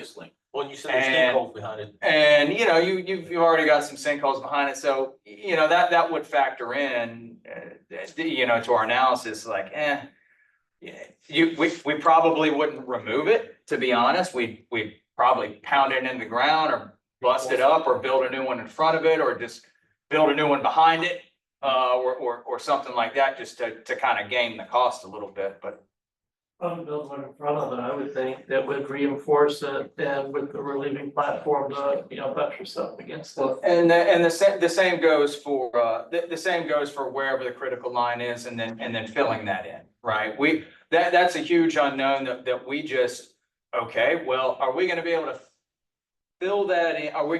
Would we be able to fill that in within the same footprint and then prove to the regulatory agencies that we don't need to pay, $10 million in mitigation credits, or otherwise, right? So there are some things that we just won't have those answers to until we're able to develop it a little bit more and speak with some of those agencies. In terms of permitting, Bill, do any of these 4, 6, or 8 present a more significant challenge in permitting than the other? In my opinion, probably the backfill would probably have the largest regulatory hurdle, just due to the amount of you're now technically filling wetland. Now. It's already filled. It's essentially already filled and Steve, I'm sorry, do you remember the exact terminology that Blair used in his email? It wasn't impaired, it was like inadequate. Basically, it's a non-vegetated marsh filled up with silt. It's still wetland. You can't get around the fact that it is wetland, but it's like a non-beneficial wetland if you can actually even really legally say that, which, Look, I have a feeling we're gonna go hours and hours and not get conclusion if we don't make some key points known, regardless if we do a charrette for the public. But you can't put all this out, or you can put us all out to the public, but what you get is what you're not gonna like, all right? So I think the answer's really gotta be, go back to the statement I made earlier. If this committee and council wants boats to tie to the seawall, that's a direct path consideration. All right, if you agree or disagree, and we'll let the public answer it too, that is a charrette, but this body's gotta give them some direction. And I think we need to go to I support boats tying up to the seawall, okay? Now, they either tie it to the seawall or tie it to dolphins. But that will trigger, do you want a backfill number 6? And you also gotta look at, do you wanna do this again in 15 to 20 years? That was my I was gonna say, whether you support the idea of both. boats tying up today or not, I do support the idea of the added integrity being built into the park in the event that that is something that is allowed. I mean, I think with boats tying up though, what does that mean? Is it gonna be basically a whaler coming up and how do they get up to to the 6 feet? Is it gonna be a large boat? I mean, there's a lot of I considerations. think they would have to be commercial craft. We don't want. We have a day dock for what you're talking about. Yeah, it's at the day dock. But it's gotta be something at somewhat a grade, otherwise it's Well, gonna be a mess. we talked about possibility of, if we want a relieving platform, I don't actually like this one, but a wooden relieving platform, a typical dock build. Where you do the seawall out, not 36 feet out, you come in, maybe wherever you want the new bulkhead. And then you drive wood pylons and put a wood deck on at a certain height, and that's less costly, but long-term maintenance, right? I mean, we got day dock, then we got docks now we gotta deal with, so I don't support that idea. I think it's a viable one, but I don't want the city have to go through this again in 20 years. Boards constantly coming up and. So I think we gotta think about that stuff, so if, the only thing that makes sense to me is number 6, Me too. right? Backfill. And everybody I speak to in the public about this, they ask me, why aren't we doing that? And I'm trying to explain to them, there's a lot of decision logic has to go into it. The critical line setback was the first one. We found we may have some room with that based on the presentation today. I think that the boats mooring, the larger boats mooring can be dealt with separately with some basic docking or mooring designs, right? Dolphins, right? It's very limited space. We're not talking about a lot. We're just talking about enough to pull in a cruise ship. And to your point, Mr. Lipsitch, if you only want one, or somebody said that, I did. then you can create a single mooring and that's all you get, right? And it's off the seawall, so you can kind of manage that. But I think what I hear is the committee here, how many people want number 6? I do. I'd like either 4 or 6. I think it's more of a permanent solution.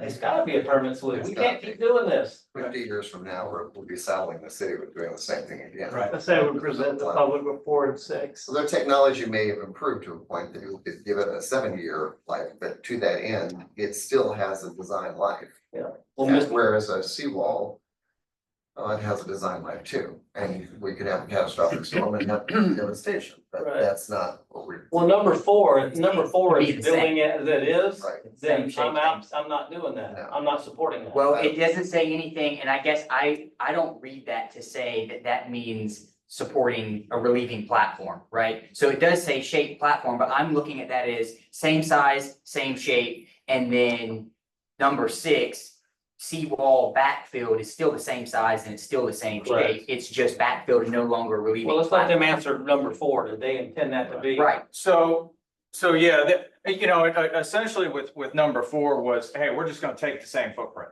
We're just gonna, the same footprint, we're gonna work inside that because, look, from a regulatory standpoint, that's what we need, that's what we should be looking at.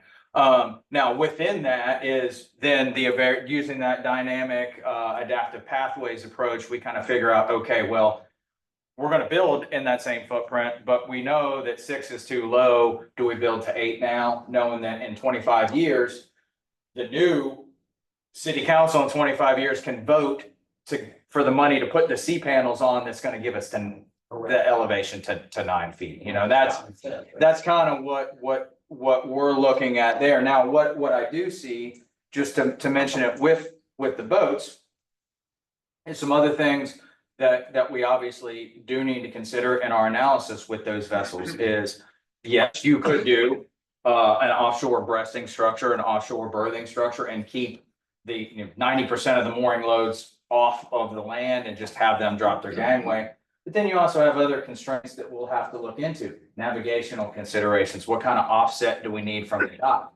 Meaning, you know, I know that the boats already dock right there next to the marina, but is that really the safest place for them to dock? I would submit to you, no, but it's also the only place for them to dock unless you guys do dredging.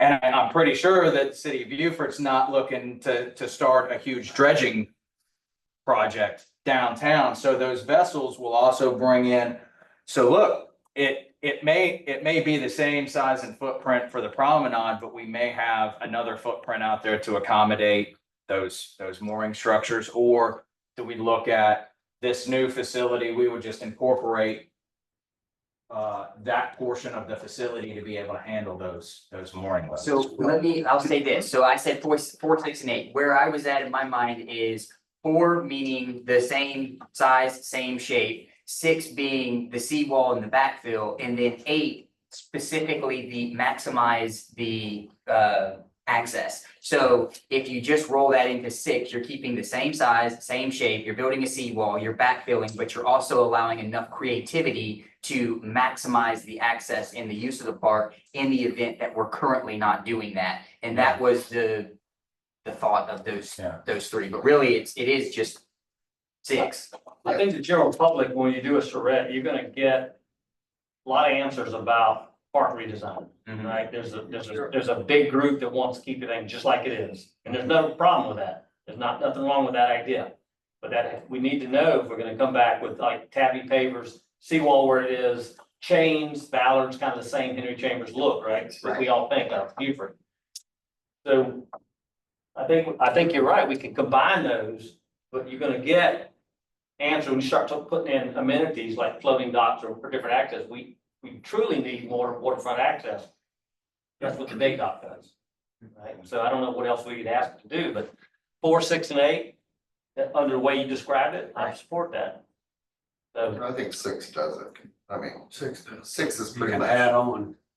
with the elements of having the flexibility for cruise ship dockage with dolphins or otherwise. So I think we ask them to start looking at 6 with some of the things that we've heard from us about the elevation. Because like I said, you know, they can start it out and we know 6 is not adequate, right? That's where we are now.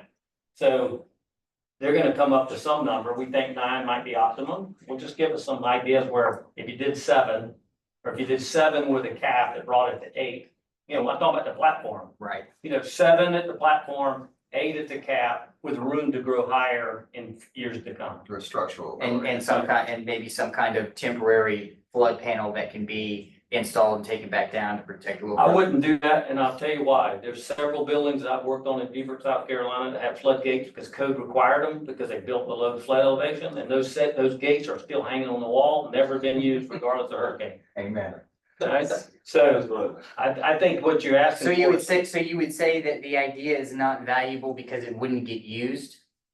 Yeah. Yes, and I think when you did want to That's use it, interesting. the rubber would be rotted if it's got rubber components to it. The steel would be corroded if it had nothing but stainless steel on it. I mean, there's a lot of factors. The weight of some of these things can limit the ability to actually install them. There's a lot of design things. Yeah, you could probably design something, like I said, the hydraulic one, those, but I think if we're asking ourselves to add more human input into something when a storm comes, we're shooting ourselves in the foot. The important thing, and if I may add to that, the important thing is what we're also determining with these alternatives and with this adaptive approach is we need to know the input from you guys and everybody. What's the acceptable level of risk we're dealing, we're gonna do? We're not designing this new platform for a Category 5 hurricane. Is it likely that we're gonna have a Cat 5 over the next 75 years that's gonna impact Beaufort? Probably. But we're not gonna design it for that every day, right? We're gonna design it with some resiliency for today's events, with knowing that we also have the capacity to bring it up higher when the next generation comes in and runs the show. I think that's For a marginal additional cost on the initial construction. so. That's what we're trying to actually define and quantify as part of this, so that you can go to the constituents and be like, yeah, it's $100 million, but if you look at the money that we're gonna, that you're gonna save in resiliency plus potential grant money, that's how we're hopefully gonna be able to sell it. So when, in 25 years, 30 years from now, when Councilman McPhee still on council, and, You are dreaming. and he wants to bring it up, they'll be able to bring it up, correct? That thought, and that's the point of what we want to be able to Depends too quantify. on what, like, let's just say, do you build an existing platform and bring the whole thing up? Or just focus on the outer edge? And again, where do you establish that flood defense? You could build to 6 or 7 feet, and essentially leave it where it is today and put your flood wall on the outer edge. And let that be where you put your adaptive capacity. Or again, you might say, hey, we could probably raise it, we could probably build a new platform to 7, and then add a 2-foot curb and bottom combination or something like that. And there's different ways to accomplish the level of flood protection. And also factoring again the material cost, the construction cost, and again, damages reduced and all that. I would say those details will get flushed out. Once you have the basic alternative in mind, then you can start varying those. 6 APT. Right. And it might be, and what he's saying is, hey, for another 10% in construction costs, now we can hit 9. Right. I mean, you can, and that's how, that's why we want to do the analysis, is to see how these numbers bear themselves out. Is, if it's 100 million to rebuild and it's 110 mil to get that another 2 foot of additional wave barrier, that's like a no brainer. If it's 180 million to get the other 2 feet, maybe we just hold on that other 2 feet. You dig? And a lot of what is going to play into this analysis, as I said before, is you still have that. How many acres is the parking lot down there? Because I think to not consider what do you have to, because that seawall goes to the other side of the, to the boat landing and back up, and then you have that whole parking area. I think to not look at that and kind of look at the area holistically would be folly at this point, because you kind of have to almost tie the two together. Yeah, well, the boat ramp wouldn't hurt having a steeper pitch on it already. I mean, we already have the problem there. So bringing the seawall up at that end and increasing the road height at the ramp, and then continuing up to Bay Street on that side, to protect that parking lot is a viable option. I mean, I think I think we have to consider that. I think you have to look into that as to, okay, if you do build this up over here, nobody wants to walk up a set of steps to get to the park as it is now from the parking area, right? Let's say it was 3 foot taller than it was. So you would necessarily have to start looking at all your other tie-ins. Well, there's other considerations that go, the failure of the park is kind of catalyst to rebuild, right? But prior to even having the problem, the citizens of Beaufort wanted to finish some of the park work, right? And there's some debate about what that means, but the parking lot is one big piece of it. And parking lot has been improved, but it's never been designed to fit the park. So for example, the tour buses come in, they can't even get you to the park. All right, you have to walk through a parking lot, stumble through the roadway to get into the park line, because you can't drive up to the debarkation area, right? So that's because the horses are there, the way the pork chops in the parking lot are, and the width of the road barriers. The city's also done many studies and proved that with a little bit of redesign, they can increase the number of parking spaces in that parking lot. So as we do this, we need to consider all those old historic facts that if we're gonna do this and we're gonna put seawall and try to do something with the parking lot, then let's make sure we fix it for the intended use. Yeah. Right? So those are things that I think the council needs to make sure you're on top of. Don't miss the opportunity if you're gonna spend the money to fix some of the long-term problems.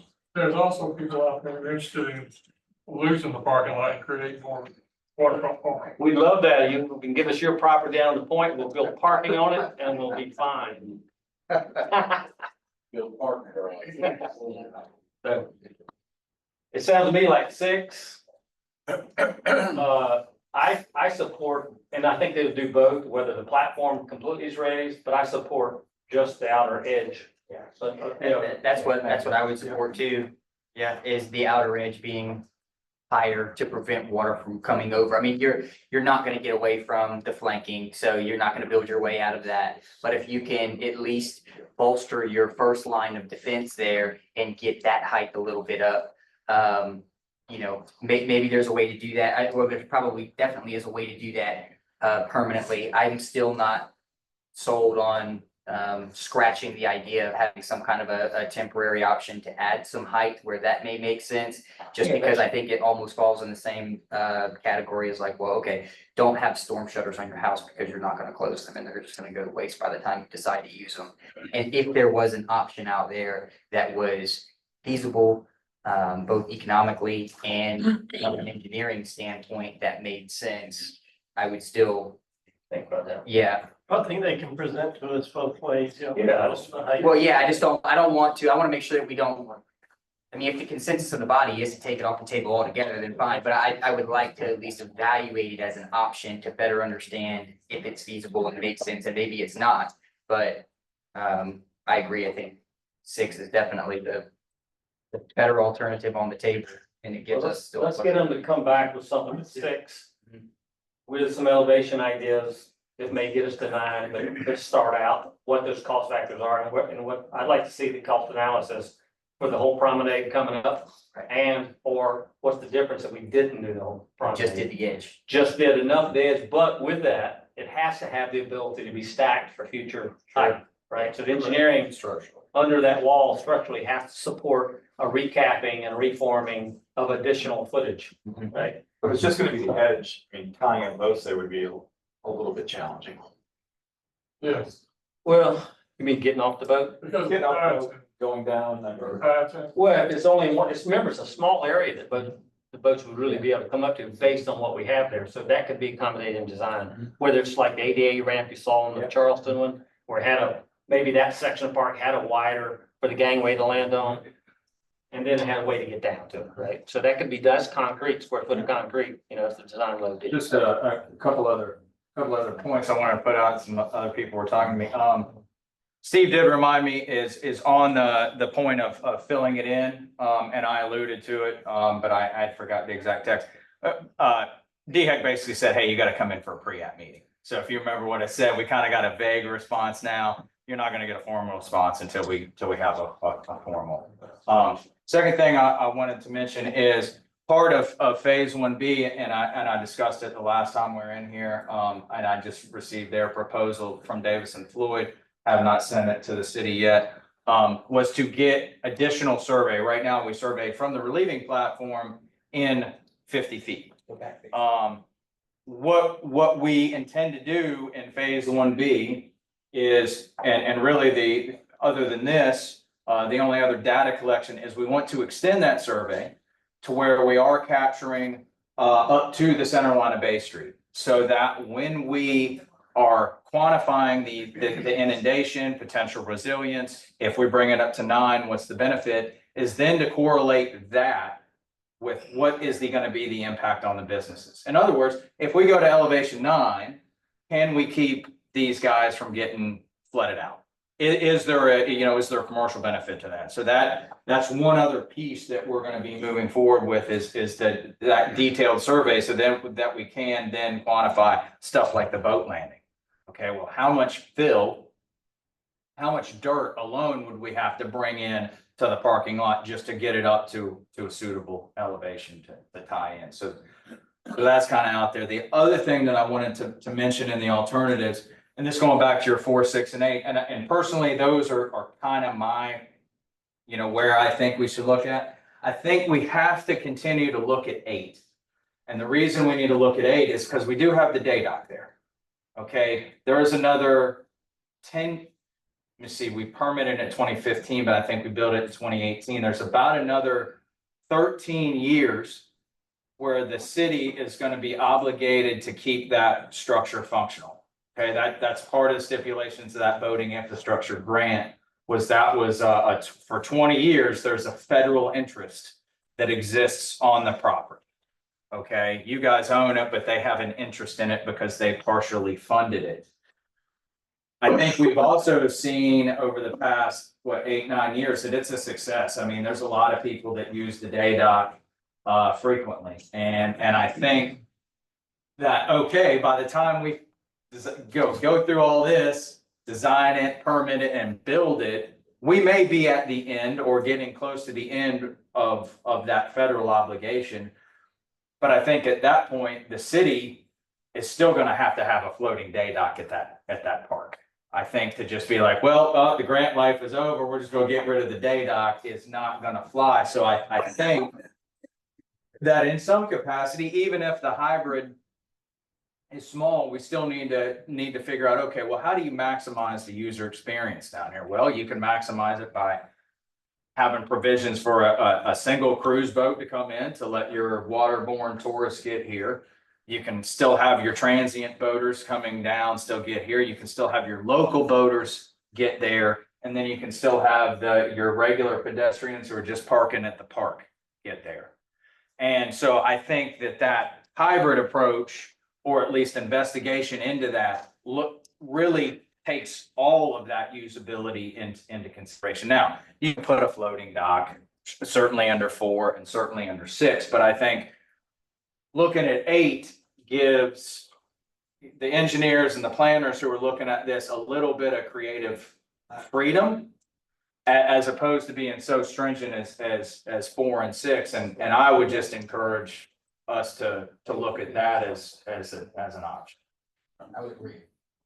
For those reasons, if anything, just to tell the public, look, we're trying to think outside of the box from a maximum usability, maximum environmental responsibility standpoint, however. But at least there would be at least a general understanding that you'd be working within the same size and footprint. Correct. that you currently Yeah. have. Yeah. Yes.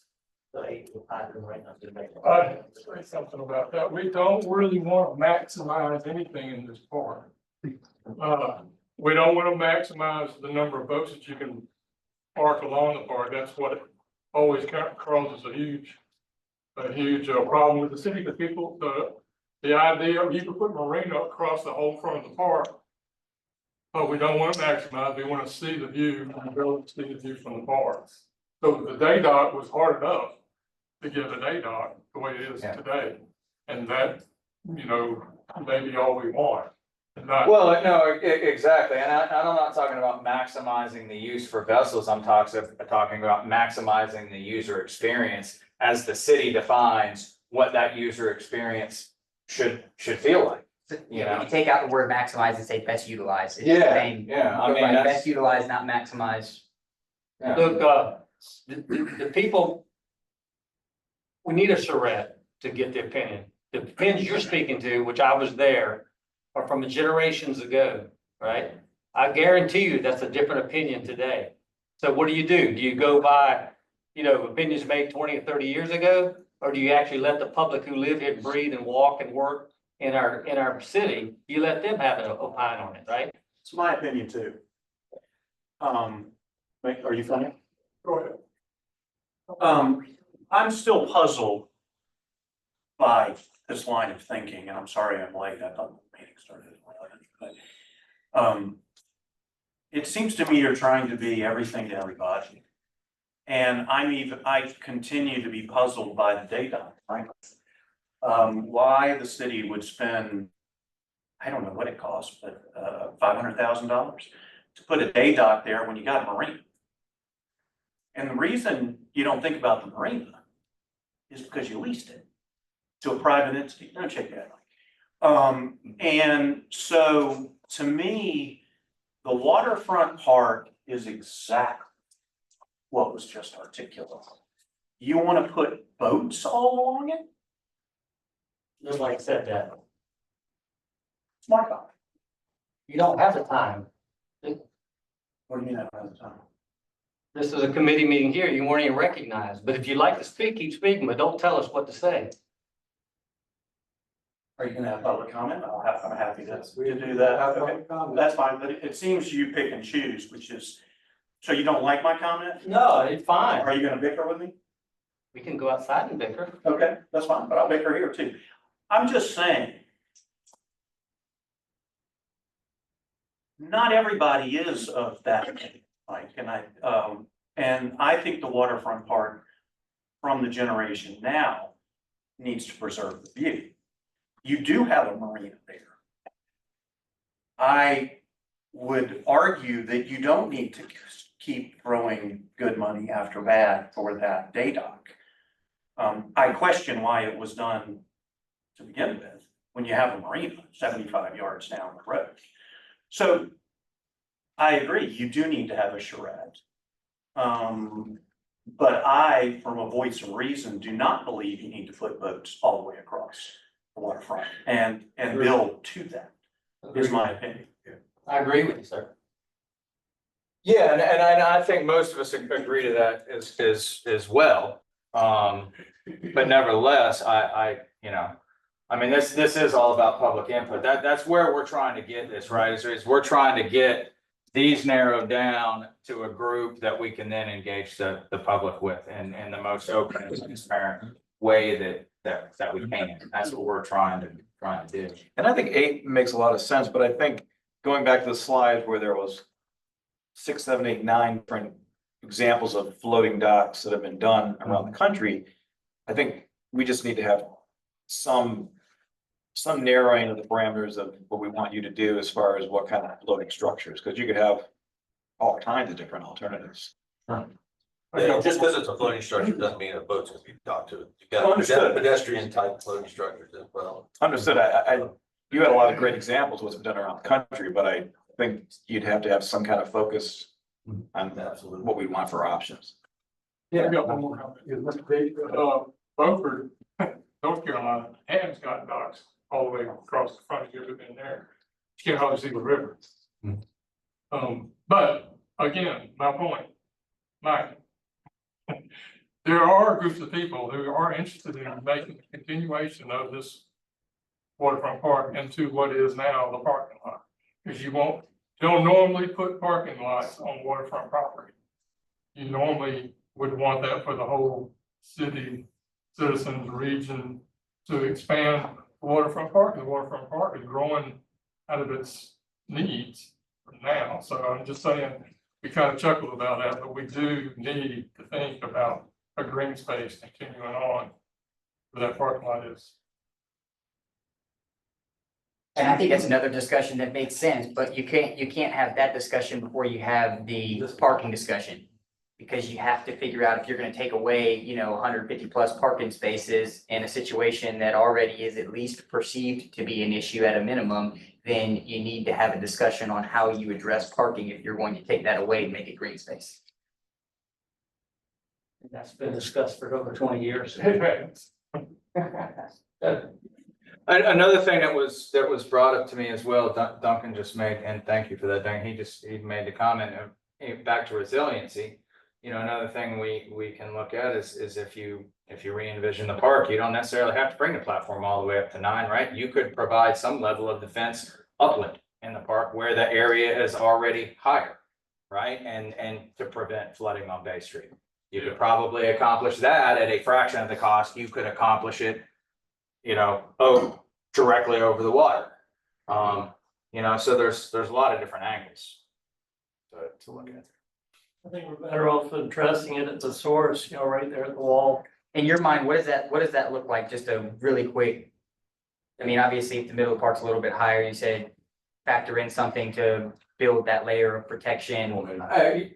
Go ahead. I can speak to that, because I've been envisioning this for years.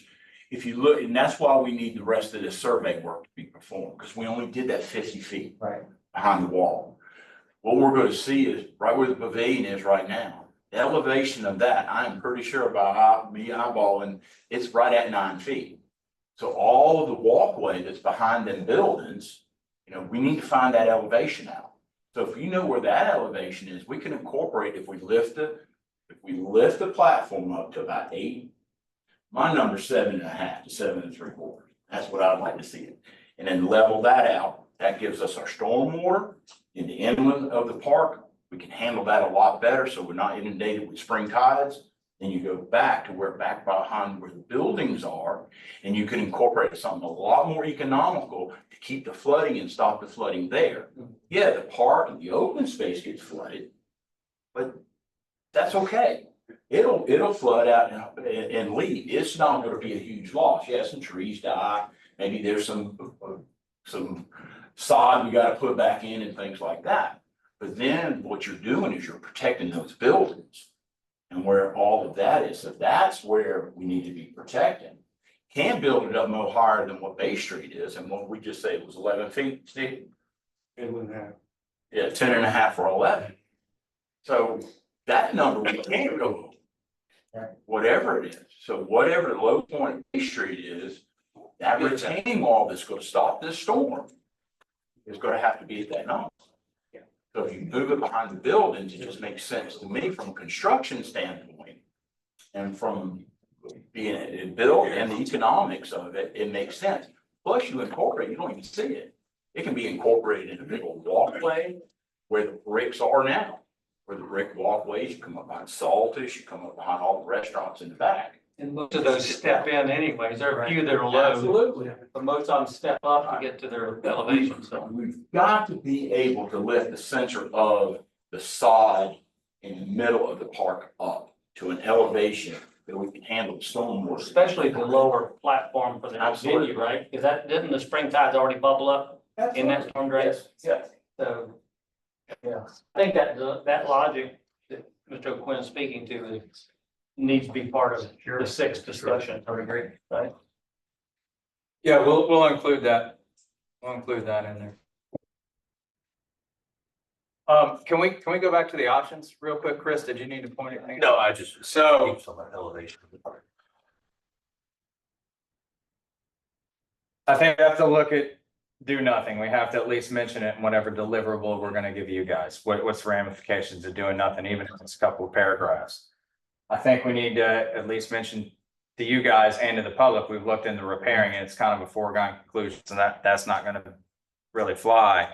And then we're honing in on 4, 6, and 8 with the potential of looking at those at various potential flooding events, and then potentially with or without the ability to dock a single larger vessel. That's kind of what I have pieced together. I'm seeing some nods, is that? And I'm pushing to ask this because I know it's gonna take you guys a while to make a formal decision. But I want to be able to disseminate information back to my team to tell them, hey, let's start chewing on this so that we can start developing our scope and fee that we can then present back to you guys for. Can you send to the chairman a summary of what your thoughts are today, what your deliverables are, so that our next meeting will know what you're working on? I just want to say, I agree with what you have suggested as an approach, but I've got one question.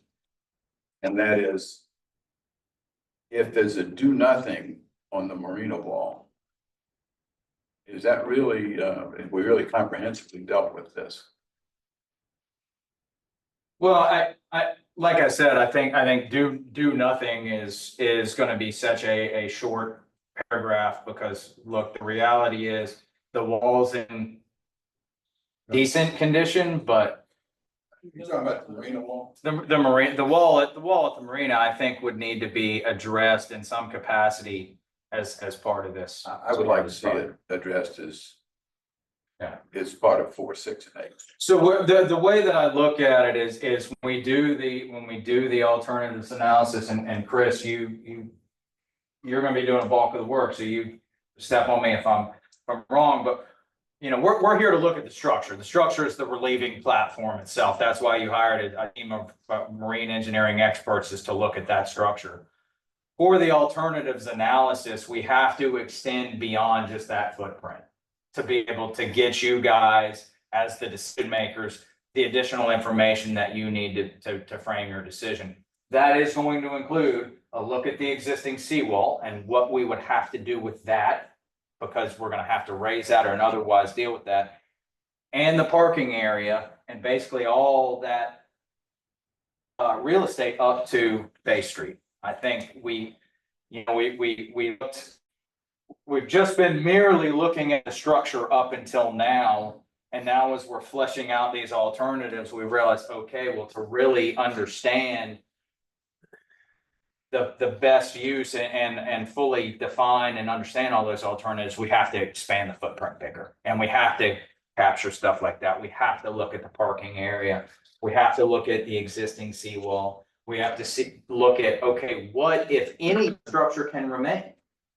Any of the drainage work that's being out there, the $12 million worth of new drainage that's going through the relieving platform. No. Can any of that remain in a new scheme?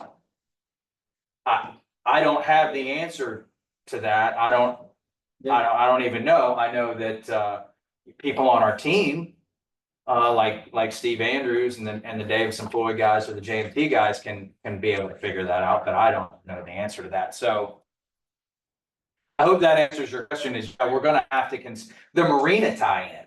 What's the ramification of the marina? Okay, now we've got, we're going to build everything up. Just say, well, now those steep gangways at the marina, they just got a whole lot steeper. So, you got to look at the ancillary impacts and downstream impacts, adjacent impacts, and stuff that ties into that is going to be view shed. It's going to be the impact. Okay, if you're going to do this facility, does it change the character of downtown Beaufort? Does it change the character of downtown Beaufort in a way that the public wants? So that's what we hope to When the get. stakeholders participate in this charrette, they're gonna see your various designs and options. In their heads, they're gonna be saying, what's the cost of this one? What's the cost of that one? And we wanna know that too. Is there any way of ballparking?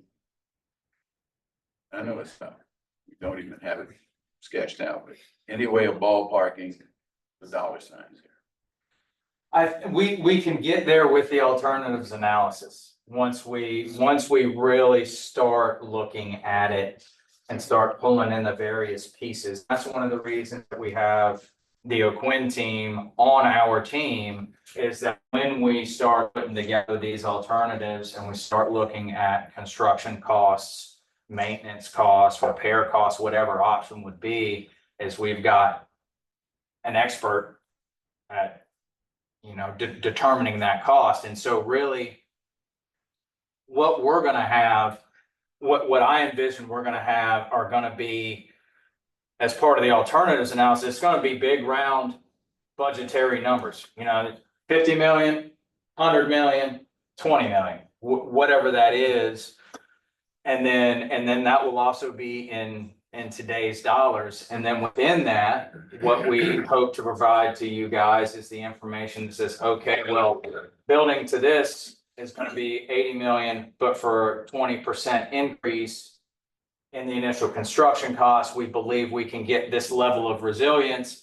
And over the course of the next years or 3 or 4 storms, we would anticipate this benefit either from those commercial entities that are no longer getting flooded, or from less cleanup that you guys have to do after a storm damage, or just the cost savings. And hey, we don't have to prep the park to install storm panels, right? Because that's a cost. And so if we can design the park to meet an acceptable level of resiliency where we don't have to look at a temporary structure, then that would be factored in. But to the nearest cent, no. To the nearest few $1 million, yes.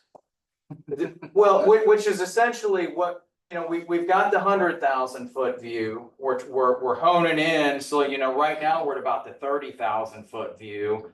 The charrette hopefully gets us 10,000, maybe 5,000 foot view.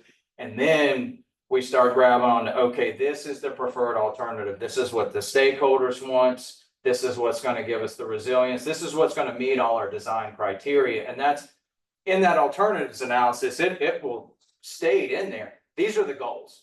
These are the goals of this study. This is the goal of the Waterfront Park. Does this alternative meet these goals?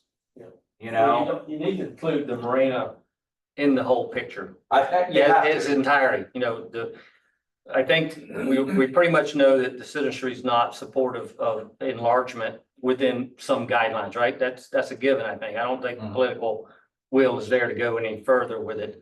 But because of the state and the condition of it and the seawall work, I think that in your analysis, we need to know those numbers as well. What would it take if it was, say, example A, go back what it is now, the marina, in conjunction with the promenade.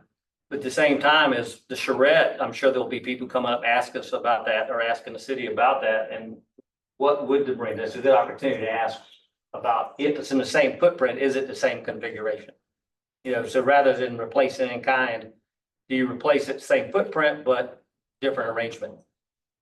For example, why is the small boat dock away from the landing when the reality is the deep waters where the smallest boats are?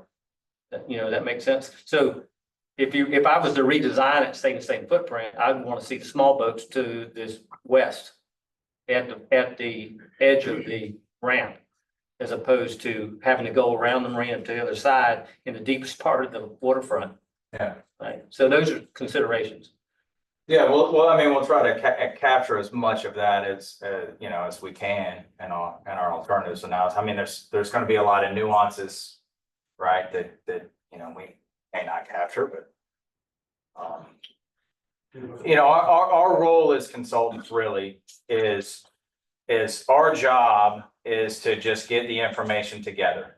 Okay, that's all we do here is we get the information together, and we only know if we've done our job if we can present it in a way that you guys can understand it and then use it to make a decision, because you guys are the decision makers. And that's what we're trying to get here with the alternatives analysis, is develop a communication tool that answers all of those questions, so that when you're making a decision, you're making an informed decision. Yeah, I'll just add, when you think about the traditional feasibility study or analysis or alternatives analysis, you got to look at the benefits, the costs, and if that's a purely quantitative exercise, then as I mentioned earlier, the benefits would be damages reduced to structures. It can include contents. It can include other municipal assets. It can even include economic impacts. If you want to extend it, for example, the Corps doesn't look at job loss, for example, as a factor in their benefit cost analysis. And the cost would be an estimate from Quinn.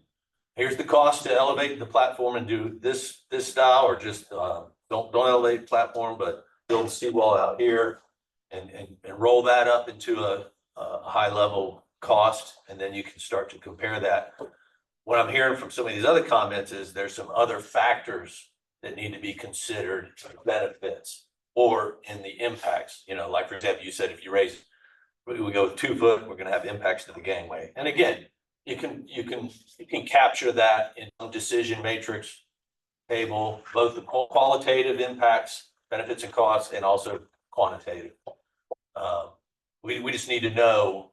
We need to know those specifics and nuances, like you were talking about the existing wall, and particularly with respect to different locations along its location. I think what this gentleman was saying here made some sense in that really, and I have the same issue with my yard. The king tides will come in and they go out and they're gone. But really, and the reason Charles and I think put the seawall obviously right at the very edge, you have houses right behind it. So the question then is, do you keep everything the same level? And then at some point in the park, build some kind of, attractive, wall, that would protect the businesses in Bay Street. And with maybe some, slide doors you could put in, to close off the openings in case there was, something that was going to, be that high. You could, depends on where you want the line of defense. Yeah. Do you want the line of defense there? Do you want it on the outer edge? You gotta think about means and methods of construction. What are the impacts to doing what you just said inland along the flood wall, existing flood wall, versus a contractor having the ability to build a seawall on the outer edge, stuff like that. But again, could be an alternative. And then again, the benefit cost analysis would be quite similar to both of those options. Same approach, same dollars and cents. And then also qualitative factors as well. Because presumably there's a lot more drainage that has to be put in if you elevate 2 or 3 feet at the seawall, because water does come over, it's gotta be taken out somehow. And interior drainage, as I mentioned earlier, yeah, we would, for some of these alternatives, you'd have to factor in interior drainage. And we'd have to look at tide gates and then again, interior drainage would be a factor. One of the things I would like to mention, and so we talked about it earlier, and if we could go back to I don't know if that slide shows, but that 36 feet, I don't think when we first started this whole conversation, nobody really understood where that wall was at. The concrete promenade is only 24 feet wide, okay? All of those trees, those tree planters, all of that weight sits right from the wall to that 24 feet. That's 12 feet. Back at all of that weight, that's where all that sits. So if we were to do anything less than the relieving platform with the big piles, heavy construction underneath there, we'd have to do that to hold up all that. So if you wanted to do something lighter and raise it up, because we discussed that, just a platform, similar to it of what you described as a dock, but using concrete, long lasting product, that whole 36 foot would be open air. So, I mean, you probably put swings back on it and things like that. But you couldn't put those big old planters and those heavy trees and all of that, because you'd have to build the load. And that's one of the things that relieving platform, that's why we're here. We've got all that heavy weight on top of it, and it's designed to hold those loads that are there. Nothing more and nothing less, because it's loaded to its capacity. That's why those piles are failing. I don't think there's a issue of them being faulty or anything. They've been there almost 50 years. In the water. Isn't it? Then spalling Spalling, that's a natural thing after 40 years. Well, I'm saying it's natural happen. That's the failure because saltwater intrusion into concrete. Once you get that spall, you've got that capacity sitting on top of it, it makes it expand even more. And that's why we don't want to go back to the same design. Correct. Period. Exactly. You don't need that. But if you do want to make it less, you've got to remember that 36 feet. I like the idea of a hybrid, maybe bringing a wall out to where the 24 feet is, and then building something lighter for the walkway and your pedestrian. Well, that's if we want a relieving platform, right? No. Doesn't that drive the conversation? No, I just think that's a happy medium when we go to do permitting. It absolutely could be. Now, a relieving platform in and of itself wouldn't necessarily be a terrible design here. Going back with a relieving platform wouldn't necessarily be a terrible design. It's just that we would engineer it such that you would actually be able to access and maintain it in the future. That's what is seriously lacking here now. You go up in the Cooper River, there's, I don't know how many piers from the Navy are still up there with big ships, still more to them, just hanging out because they've been able to be maintained over the last Well, they century. didn't build a platform though at sea level. Absolutely. And they didn't build it at sea We're gonna level. raise everything up. Yeah. Everything is exposed. We would keep all the primary structural elements except for the piling out of the water, which is not the case here. Now at high tide, everything's below the salt water. It So doesn't have trees and planters on top of it. So a new structure that's not a bulkhead being filled in would be a relieving platform type of scenario. It's just that it would be engineered a lot differently. So in other words, they make high performance concretes now. You got concrete that can last 100 years. You have admixtures, you have different, coatings that you can put on your rebar. You don't even have to use steel in your. I mean, we use FRP and all of the. So you can come up with extremely durable, long lasting concrete, and that's what we would be looking for here. So it would be a relieving platform. It would just be completely re-envisioned. It would be what you have now. or a concrete wall. Well, if you go back to number 6, if we built that, that was what the vision was, and that's what happened. Would you have riprap on the outside of the wall? Would you need it? No. Okay, so you I think, think, going back to the ships, and I think the shoaling's going to continue. well, that's the I reason mean, I asked. it's not gonna stop, just like you said, we've only got a foot in the front, and that other end it's. Well, when the tide comes in, it hits that corner and it washes that out and it spins it around to the middle of the dock. So that's why it stays deep there all the time on that one corner. That's one reason, but the channel is on the other side of the river, and that's where it heads into Bay Street up there towards the old corner. Incoming tide, right? Right, that's where it washes Catches. out in that vicinity. Okay. But by the bridge, the swing bridge is, that used to be deep. I mean, Kinghorns had a lumber mill up in there. So all of that was deep. When the waterfront was built, that slowed that current down in there and all that silt started building up. And it's gonna continue. That's not gonna stop. It's still continuing.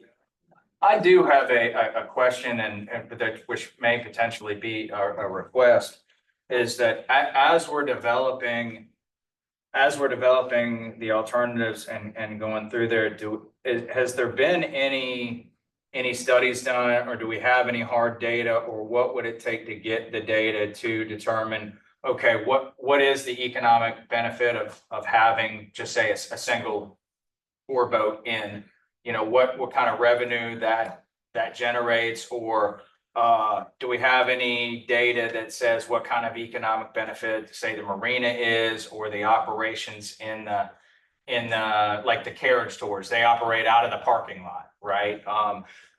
Is there cost data that we can then plug into our analysis that would then say, hey, look, if you lose the cruise ships, then here's your economic impact, or if we're able to, say, keep the parking lot from flooding in perpetuity, the tour guides would be able to operate at full capacity year round and then would have this economic benefit. Or if we're able to prevent flooding from downtown streets and keep the restaurants open and during 4 days a year that would otherwise be closed due to a storm, do we have those tangible numbers to then be able to plug in?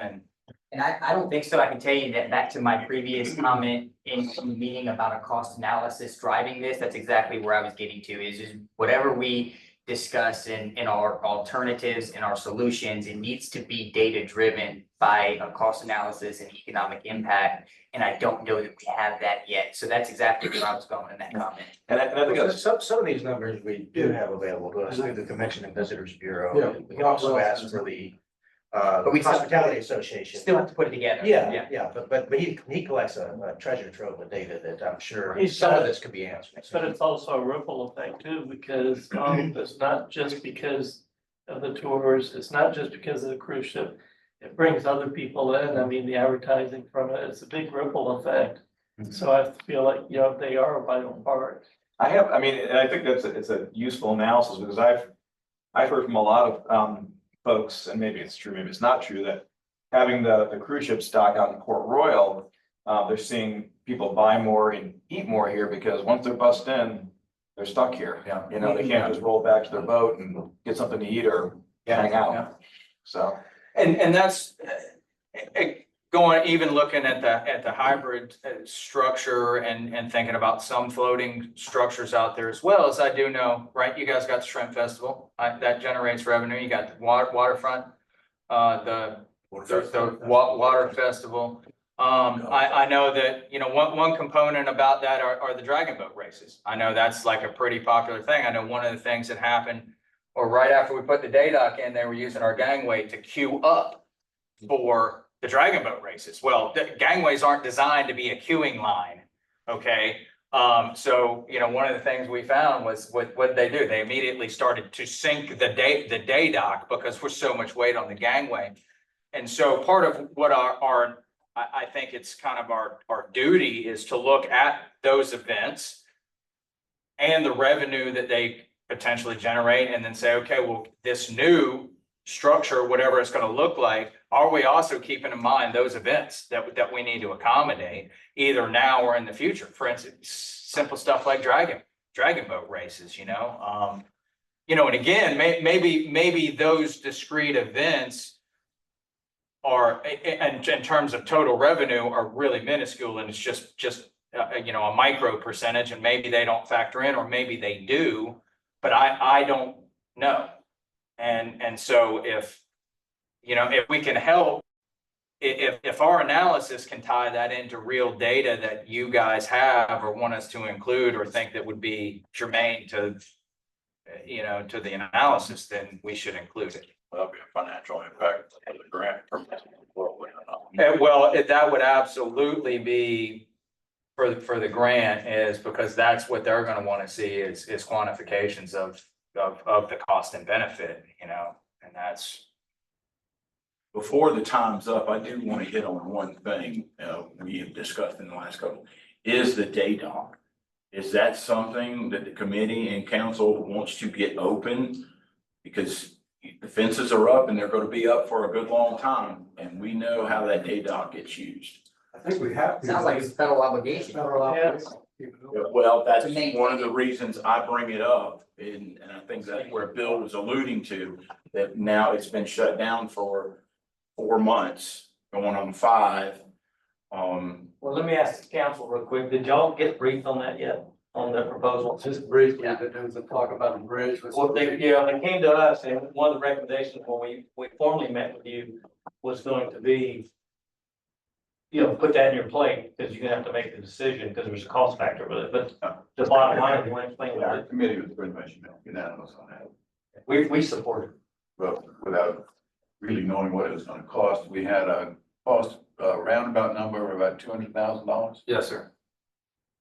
And I told them that was about 150% too high. It is.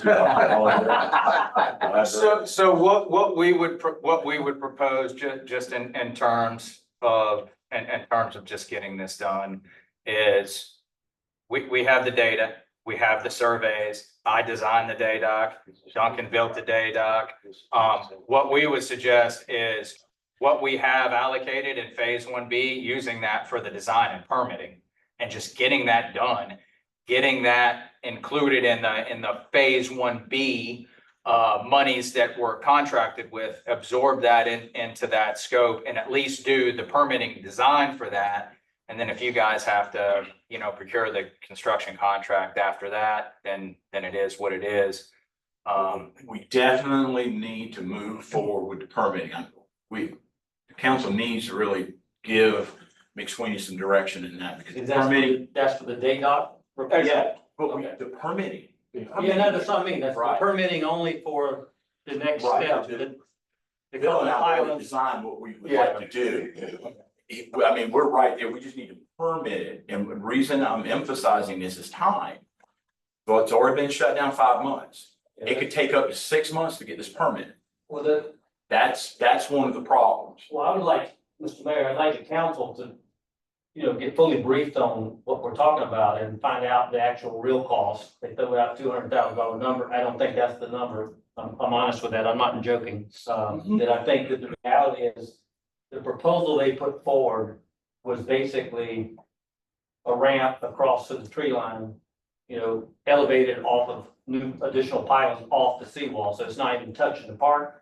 But I think that if this is gonna be a multi-year park renovation repair, and that day dock is tied to it, we can't leave it closed. Correct. So my offer here, or my asking is, please move forward with that. Okay. Just for council's edification. I believe that our procurement rules will require us to bid that out separately through the construction of that. So until we bid that out and get the cost back, we won't have an exact cost for that. But I trust the numbers that they're giving us in terms of what they think the approximate cost. We would just suggest doing the engineering and permitting. If procurement allows in 1B, just because we have the mechanism there. And just for expediency, I'm not looking for work, I promise you. Just try it.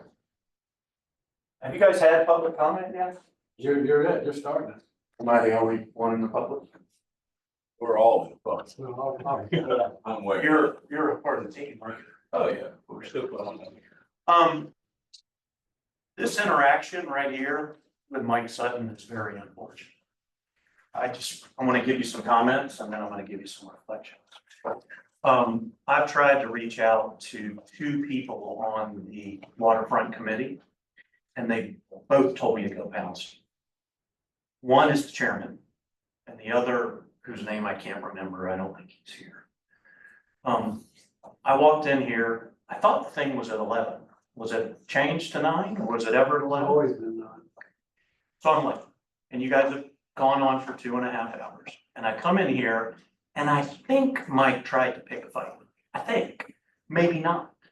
But that is quite adversarial for someone who owns property on the waterfront. Does anybody own waterfront property here? Yeah. You do? Oh, no, on the waterfront. Not waterfront property, on the waterfront. Talking about the park? Yeah. No, but on the water, yes. On the park. Anybody?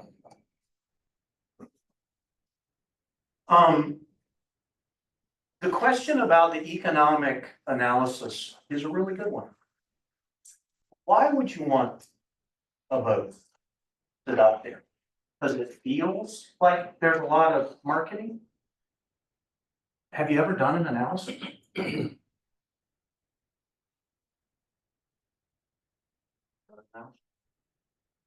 There's data we can get. Have you ever done an analysis? Look, the boats have been parking there for so And many so my years. question, Why would excuse we me, have that? excuse me, Mike. My question is, you're a big venture capital guy, right? Would you ever make an investment without doing an analysis? Any investment, you do an analysis. Graham, And I don't think So- I'm saying. so- that the so- analysis- just comments and not questions, I mean. I'm making rhetorical comments, because you know. If it were your money, you'd never do it. So, what I'm urging you to do, because you're a lot of people here. This has taken, how long has the committee been formed? Couple months. 11, 9? When did you start? Want to answer the question? Mr. Trask, I'm gonna keep going. I'm gonna keep it going. Question. So, can you lease to a cruise ship? Does your property management agreement allow that? Don't know that? I'll never release it, we just park, I mean, park, I guess, with the marina. It passed. Do you know what the additional cost is to engineer the park to accommodate a boat? We'll find that out. Do you know what the additional revenue is for the community? Don't know. So, to me, we're sitting here after 11 months talking about kind of a wish list of things of what can we do? That's what we're kind of doing, kind of like Southside. What's the wish list? Finally, we seem to be getting to some practical, oh, what if we put the wall back? And then my next question would be, well, doesn't the water just go around it? Or is there enough, it is the 9 foot, the height of everything else? I don't know. And apparently you're not allowed to answer the question, but the comment, even though it's workshop. That was actually discussed for you, if you got here later. Okay. So it seems to me, I would have thought that Bill could put some very crude estimates of what these different alternatives cost together, which I would have thought you would have done 6 months ago. And I would have thought you probably should have engaged some of the people that actually own property on the waterfront to figure out if they do want a cruise ship there. And they're not all 85. They're not all 85. But when I try to reach out to people, as someone who does own property on the waterfront, I get told to go to hell, literally. Or I come in here and somebody picks a fight with me. So is that how you're gonna approach this? Just anybody who says anything, because you don't have anybody else here, public comment, because you guys are all employed by the project team, except Carl, who's a newspaper reporter. So if the public comes in and gives you some candid feedback, you just pick a fight with them? Or you tell them to go to hell? I'm not telling anyone. I'm just telling you, as the chairman, the experience that I've had. And I'm puzzled. You don't have to answer it, because I know you don't answer it. Well, we were talking about the waterfront park, just the park itself. Now it's gotten to be a little expanded in terms of going all the way to Bay Street and all that. So yeah, at that point, I would think they would contact the property owners. Well, I hope they will. And I I'm hope, sure they will. well, not only I hope they will, I hope this committee, which I still don't understand what the hell they're doing. Because, and I don't think they understand what they're doing. And they've been going around and around in circles for 11 months, a couple of months.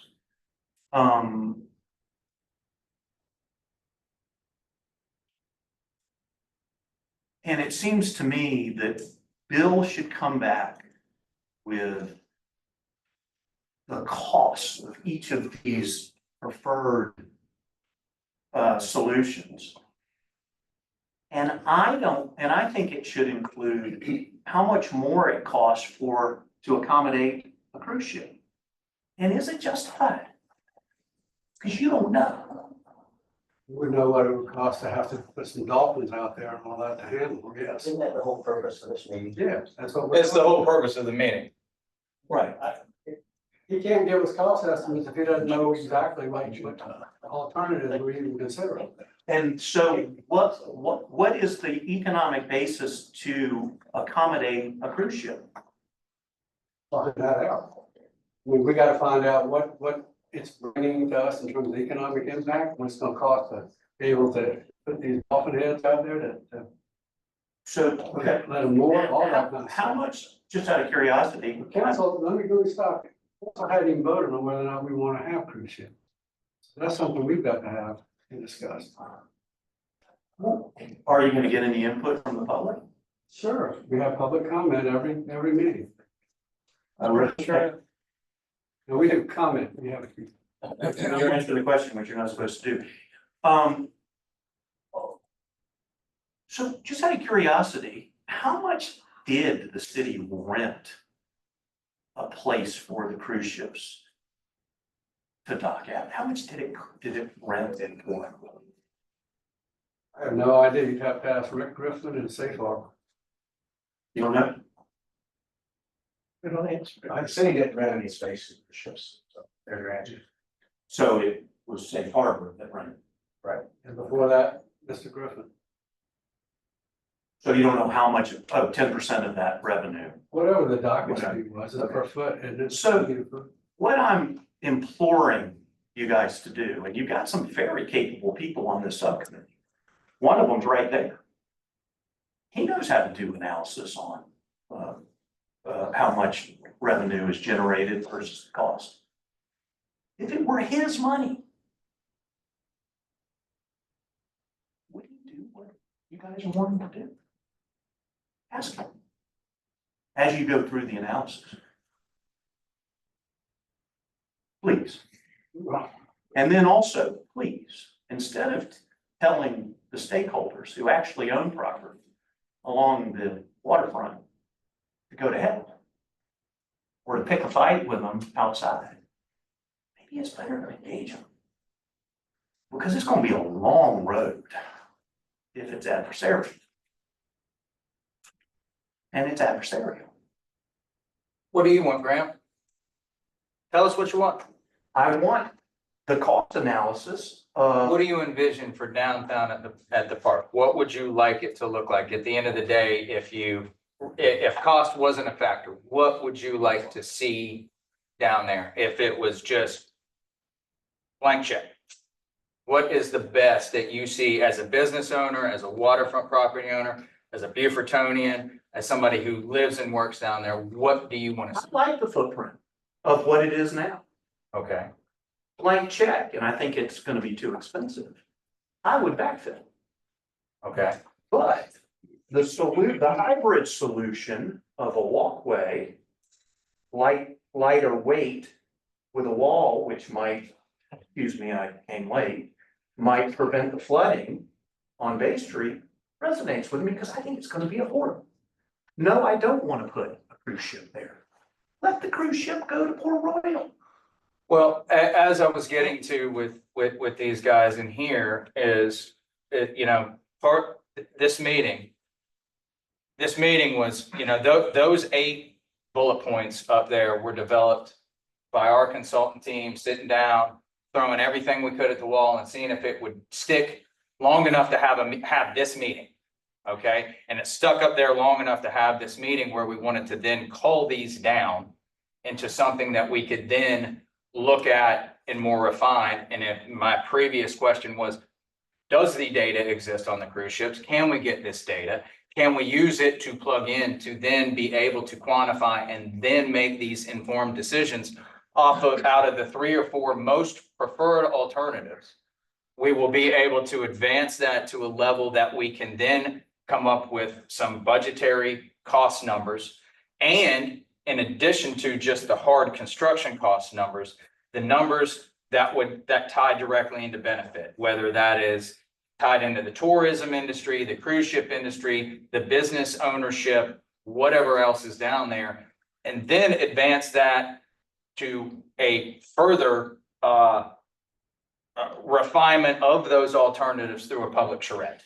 It makes sense logically. And the answer is no. The city does not have that analysis. They never had it. They don't have the capabilities to do it. They say it's great that the cruise ships provide all this benefit, but they can't quantify it. They say the data's there, but they can't quantify it. They don't know how to quantify whether the marina has value or not. Bill.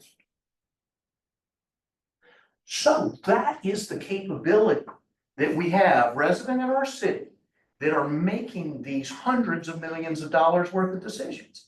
And I'm imploring this team to recognize that and get the capabilities and do it. Because it's really logical. Bill, when you lay it out. We're gonna get all that figured out, Brandon. And to finish up, there is this level of arrogance in these communities. I'm the only one here from the public speaking. And I own property on the waterfront. And you guys don't pick up on myself. Or pick a fight. Let's not have vulgarity on public. Yeah. What you gonna do? Arrest me? Who's trying to pick a fight now? Where are you gonna arrest me? And I'm asking you to take the stakeholders' opinion into consideration and not just sit here. We are, it's gonna be transparent, people are gonna know about it, and we'll get feedback. I bet sometimes there'll be a lot of people, and you say that they don't want a cruise ship, there may be a lot of people who do. We'll do the analysis We are. and come up with the revenue Give us and an the opportunity, this is the first time council's had a chance to look through all of this stuff. how long have you been at it? 11 months? Well, they had to do the data collection first. They only closed the park. Come on, I think you've got the point, and I hope that you'll take some action on it. And if you'd like to meet outside, I'm happy to meet outside. Any other questions from the public? Any comments? Hearing none. One question I'm before not we going to leave. join you.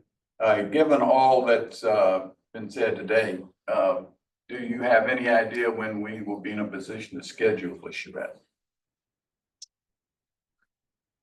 Chris, I feel like we probably need to put some work at least into the visuals aspect of a charrette. I mean, I think we need to say we're gonna do 4, 6 a day, and let's just say we're gonna come up with some of those ideas. I mean, I think we need to put into a little thought of what that may look like and then be able to generate. I would say the pre-application, that's the missing piece. We need to have that pre-app to understand what the ramifications of it are. Okay, I agree with that. That's the least. So then what, yeah, what we would propose is to do that under 1B is we'll probably put together a pre-application meeting with your survey. We probably need to do that, engage the regulatory agencies just to see if there's gonna be a no or go, or a definite no-go on any of those. I mean, it'd probably be a few months, because then I think we need to generate some graphics, and if we can put any cost information together at that time, that would be, you know, that would be prudent as well. Yeah, Discussion, and then, I'm sorry. I was just gonna say, you gotta think about the purpose of the charrette and what you're trying to get from that. That's where you, again, if you do it in a public forum, stakeholder engagement, you'll get all the ideas from the property owners, your own input. I think what we're trying to accomplish here is knowing what we know about the past assessment, the structural assessment, all of the data that was collected. Here's a set of alternatives that are viable alternatives for consideration. It's certainly not the entire set. We were also looking for your own ideas, your own input, which you elaborated here, but I think you'll find that if you open up, as you open up the door to the charrette, you're going to get some additional feedback that's certainly going to enhance and add to these, you know, so I'm thinking it's also timing here is because, for example, we could take any one of these alternatives or any others that you come up with today and fully flesh them out, do the benefits, the costs, both quantitative, qualitative, present that, and then you go to a charrette and engage this public stakeholders, and it could go not completely different, but it could, you know, you might end up repeating some things that have already been accomplished today. So I would say take that into account is the timing as Can't you well. put some numbers to that? No. Yeah, well, Not at all. You can't put any numbers whatsoever or order of magnitude. As right now, just looking at this, no, I can't today. That's very difficult because we don't know the elevations. When you go up, that changes all the dynamics of the tiebacks, the thickness of the wall. So you I have. mean, let me ask you this, if I said 150 million, 120 million, 130 million, what's that gonna tell all of us right now? How is that germane to our Bill, not to conversation? be argumentative, but I would suspect that 6 is gonna be $500 million, a quarter of a billion versus, but what you're saying is that you need more information. You don't need more wish lists, you need more information on the on a surveys, geotech, those. No, we got geotech. We've collected most of the data that we need Except for the to flush out these alternatives. Yeah. I thought you said We need to do that in order to come up with. We have most of the data collected. The only remaining data that we need to finalize flushing these out is gonna be additional survey work, pre-application meeting, input from this committee. Yes. I think the conversation is starting to go a little bit backwards, so in an effort to try to move it forward based on a recap of the entire conversation and what the plan currently is to present to council on the 14th with our meeting potentially on the 7th. I'd like to propose maybe an additional path forward that would extend that time for a presentation to council. And it sounds like we, one, need to find out the feasibility of option 6, right? So that would be your pre-application meeting. I'm not sure how long that takes. 2, we really do need to have a cost analysis and economic impact be a part of this. And I would imagine that the run in parallel. And then my next thought would be that we have that public charrette before we get too far into the weeds of determining what the cost of, say, alternative 6 is. But you have that public charrette, and then you take all of that information and that becomes your presentation to council. So it doesn't sound like there'd be much value, in my opinion, of having a public presentation to council on October 14th, but I certainly would see that as we start getting answers to the feasibility of 6, the cost analysis or economic impact that it would have, and then information gathered from the public charrette, that then we take that information, have maybe another joint session or maybe a presentation to council from the WAC. But I'd like to just put that on the table and see what the discussion on that is. So obviously, there's a lot of steps, takes a lot of time. We don't have a lot of data. We've been at this 11 months, as the public has commented and said. And there's a reason for that.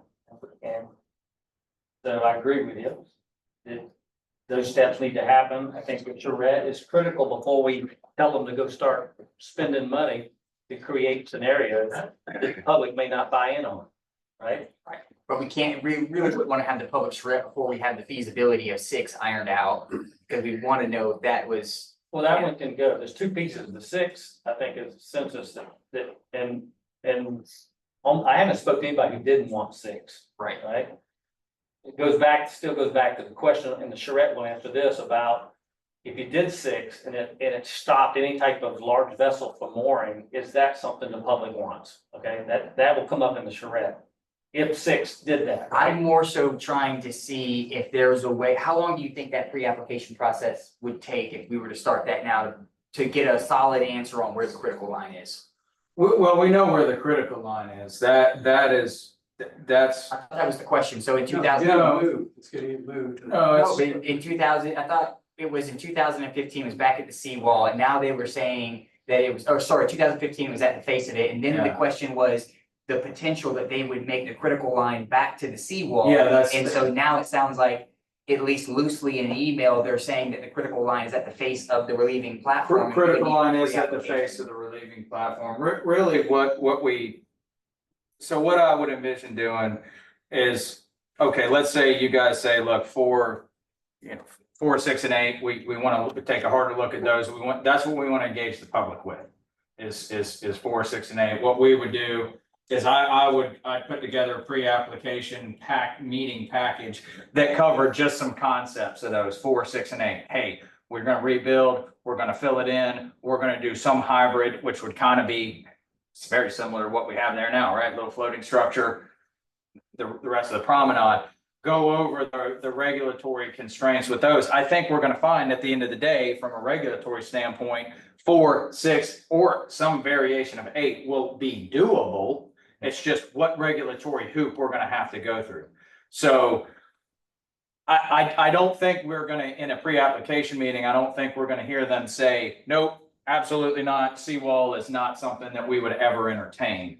I think we would get a sense of, okay, well, look, yeah, it's going to be doable, but you're going to have to buy into the mitigation credits. You're going to have to spend, a couple $1 million over here to do this. I think that's what the outcome of that would be. Sounds to me like what you guys are asking though too is let's cull these down. We can do nothing. We know repair is not going to happen. We can look at 4, 6, and 8. We can start putting together at least a graphic of what that might look like. Okay, give at least something for the public to look at. Maybe a cross section or 2, maybe some pretty pictures with some landscape architecture, whatever you guys decide. And then with that, Can we assign some very, very, very high level cost estimates? Potentially. Potentially at that point. Very high end, again, it would be more orders of magnitude cost at this point because it's very hard to get down to dollars and cents. And until you really have a set of engineered plans. You know, we have a pretty good idea of what things cost, but. So then we could do that. We could have the charrette, these 3-4 items up here. Approximate budgetary cost, and with that, engage the public and ask them about the cruise ships. Then as a result of that charrette, we say, okay, well, we still got 4, 6, and 8, but we got about 1 million comments saying that we need to look at 9, whatever 9 is, because 9 is what the public wants. They want it in outer space. So now we have to look at the possibility of talking to NASA, whatever that is. But maybe that's an aspect that does affect the alternatives analysis. And then as a result of that public meeting, then we would know, okay, look, these are the 3 highest ranked alternatives. This is what the stakeholders and the public want us to investigate more. And then we can advance it from that. It's almost like you're saying, let's get more information on viable alternatives to inform a charrette. Because, you know, a charrette typically starts before this, almost ground zero, so to speak. Again, you can start a charrette at any different level of information and consideration of alternatives. On one hand, it would help those involved in the charrette to have a suite of viable alternatives to then ponder and think about. On the other hand, some folks participate and say, well, what about this? What about that? What about this? You know, and kind of set you back a little, not set you back in terms, I mean, just set you back in terms of time it takes to evaluate additional ideas that come out of that. So it sounds to me like you're looking for an informed package of information of potential alternatives, having considered repair the structure. We've considered that one to death, replace the black, you know, as we've talked about. So that's what it sounds like to me, is you're looking for information to help a more informed charrette to kind of jumpstart. Because we kind of, as we're talking about the existing platform and options going forward, we've got a very well-informed set of alternatives to work with.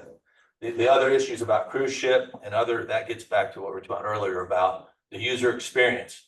And it sounds like we've even expanded that not only for the platform footprint and the water in front of that, but also the park. I heard a lot of conversations about, well, we also need to consider the park. So, but yeah, I think we can help facilitate. What do you think, how much time do you think you will require to get us to the point where we can have that charrette? Well, that's what we got. That was one of the goals of this meeting, is to hear where you want us to go next with alternatives and a potential charrette down range. And then we need to huddle and put together a scope and schedule. And this may be more for Scott, but I really would like, I don't know what the rest of everybody else feels like, but I really would like to have at least the information enough to know what the economic impact is because people are going to have different emotions and different feelings about whether they want a cruise ship or whether they don't. And it's going to be really hard to find footing, I know at least for myself, in one way or the other without understanding what the impact of that is going to be. And so that would help guide my judgment on it. And I think people in the public would also appreciate knowing that. And so I don't know what the feasibility of getting that done by the time we have a shred is, but if that is viable, I would certainly advocate that we try. I think that's feasible. Ron Wells already has that. Yeah, I think that's feasible. I know that he would have a portion of that. I get that, but I think that the data that we have is fragmented. And so in order to bring that together, to have a more concise picture, it would be valuable. I think one, you know, cruise ship, not cruise ship. I mean, I think we're trying to build this for 50 to 70 years. None of us in this room will be here. But, and I guess looking at who knows what's going to happen in 70 years, just like we're trying to build this, you know, for sea level rise and have redundancy built in, you know, I think we want to build this such that maybe some, you know, heavy things can tie up there down the road. I think I think you'd want to look for the next 50 to 70 years and have it of a certain strength where you could have cruise ships or you could have hovercrafts or God knows what's gonna be around, come up. So, and that's, really whether it's rebuilding or backfilling, aren't we gonna try to build it to the point where we can plan for 50 to 70 years? Well, yeah, I mean, that would be the thought is, part of it is consider what your anticipated future use of the facility may be as well. And then we know that future anticipated use has changed and it's hard to pinpoint where that's gonna be. But yeah, I mean, we do the best we can now. That's why there's been literally such, I mean, everything that we've done up to this point has just been data collection. And we set it up that way to where we haven't literally until today, other than making the decision to close the structure, we haven't made any material decisions, right? Up until today, just calling out some of these. And we did that by design because there is so much data that you have to collect just to be able to give you guys just a modicum of information to make an informed decision, and then even in today's conversation, we've realized, okay, well, if you really want to get thorough with it, man, there's like a whole pile of economic data out there that would really kind of highlight and may change the whole direction that you're thinking. I mean, if you look at the analysis of the cruise ships and you realize, man, that's been a lost leader for 20 years. Why the hell are we still doing this? Then, maybe that changes the whole realm of thinking in the room. I don't know. Maybe that becomes part of what you can build into your adaptive capacity so that you can have it in the future, but it's not gonna be something that you.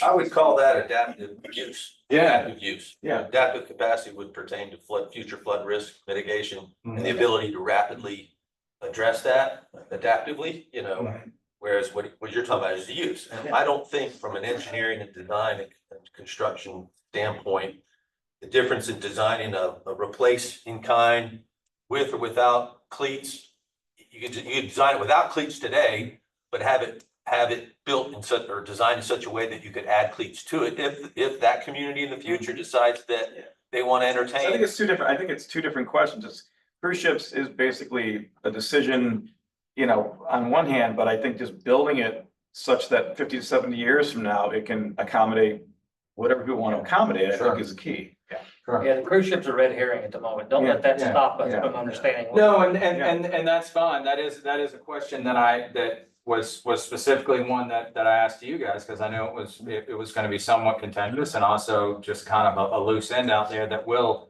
absolutely impact a final design down the road. So. May I just make one final, I think it was a really good comment here, and I'm sorry to have to go, we're gonna have to meet some other time. What is the purpose of the charrette? I think it's a really interesting question to ask. Is it to get community buy-in? Is it to inform the community? It's a facilitated workshop with a group of stakeholders. No, I know what a charrette is. Oh, okay. No, I'm just asking why now? Which is the question you asked. What is the purpose? And I think it is actually, and I have to go, why a charrette? Is it to say, if somebody says, hey, let's put a water park there, so you can consider that? Or, so I just leave you with that since you're the decision makers. Why a charrette right now until perhaps you have the time to a bit more fully bake this so you can be more prescriptive about what the right solution is, rather than being at the front end of the funnel, which is we want to put a water park down there. That's what I would advocate. Because I think water park's a good idea. I think you do need to be more prescriptive about what is actually reality versus putting it on Mars, which is, you might get that suggestion from. All right. Well, maybe we'll get together. Why did he go on staff? Oh, no, we know he's not gonna. You get it right. Taking over. Well, damned if you do, damned if you don't. Is there, Welcome to our. so so I'll just tell you guys what I'm getting out of here. I know we're over time and I'm tired of talking. You guys are tired of listening to me. What I'm gonna do is go back. There's a couple things that I need to do. One, I've got some cost information from the survey team to get to Raul to plug in to phase 1B, which is our final data collection. To that, what I would like to plug in is go ahead and come up with a number for the design and the permitting for the day dock. Let's get that rolling. Then what I'm gonna do is I'm gonna reach out to the entirety of the team and we're gonna call out the stuff that we're absolutely not gonna do. We're gonna refine these a little bit, and then I'm gonna start engaging them about what is gonna be our level of effort. The one, take those all the way to conclusion to do a full alternatives analysis. That'll kind of be one bracket. The other one will be Chris and I will work together to figure out, okay, what's our level of effort gonna be just to take the four alternate, 4, 6, and 8 or whatever, come up with a couple of pretty pictures, come up with some high-end cost estimates, working with Duncan, and then get back to you guys with a potential public charrette, which I would imagine is gonna now be sometime into the new year. Let me ask this, Bill, will you have enough new information by the time the Waterfront Advisory Committee meets next one, October 7th?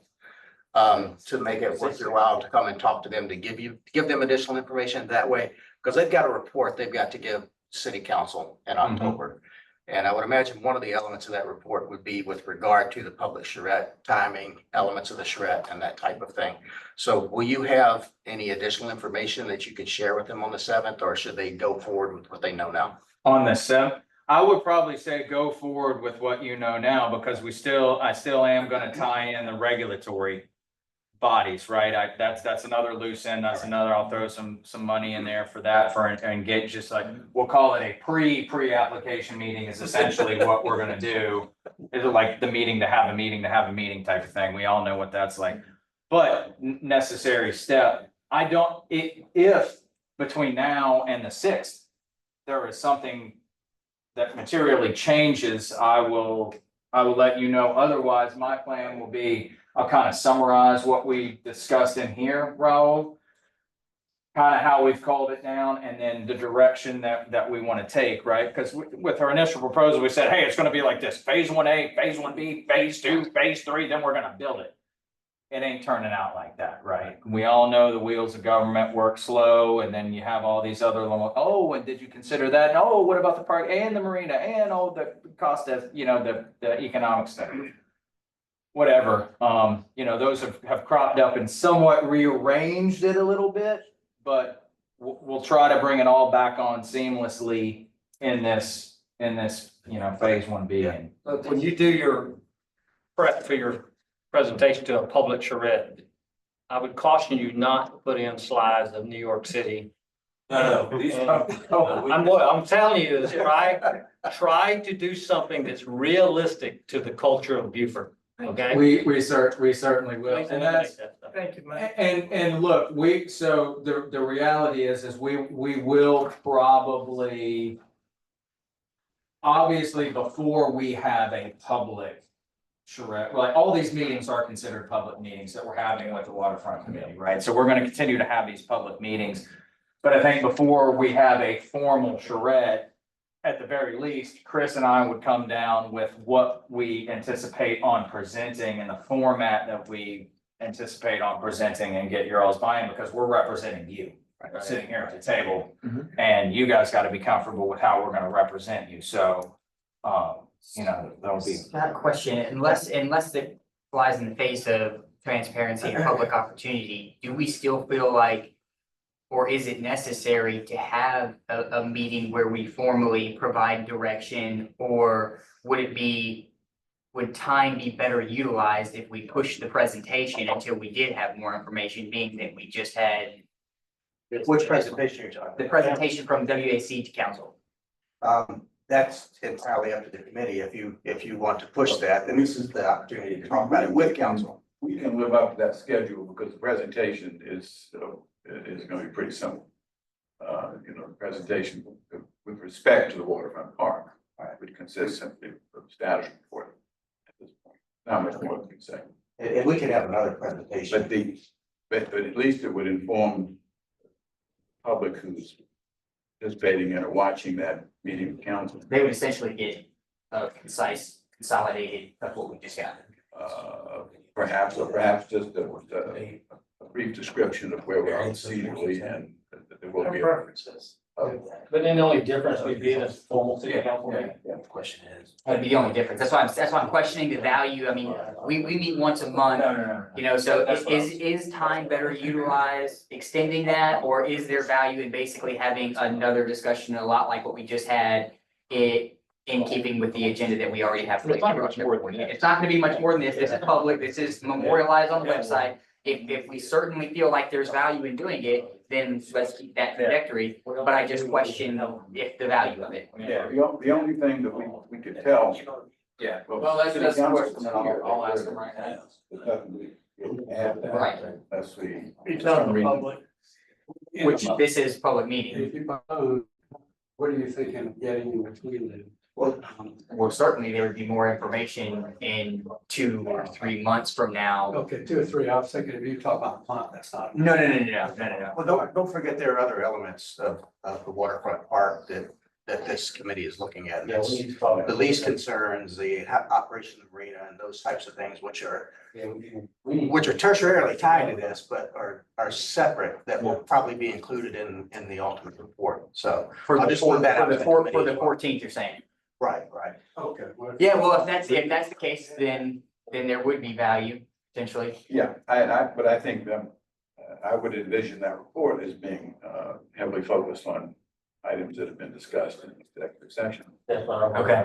It would not be public, then it would be an executive session, if it's related. Well, then, But at during the public session, our report, initial report to council could be a summary procedure of where we are. We wouldn't need to go through all of the material that's been presented here because council's already aware. Just say what our anticipation is with respect to scheduling a charrette. and then have an executive It'd be session more where of you a talk public about brief than a contractual. council brief. So maybe that is the answer. It's a public brief. It's in public, on the agenda. So anybody wants to come, is another opportunity to listen, talk about what we've done with this discussion today. And then if you want to take a executive session, if we need to talk about the other item, if we have more information, then that's where we have to do it. Right? And you can step outside with your buddy if you need to. Yes. So- that, I gotta find it. One of the things that Chris was mentioning to me and, you know, I guess Graham was mentioning on his way out the door.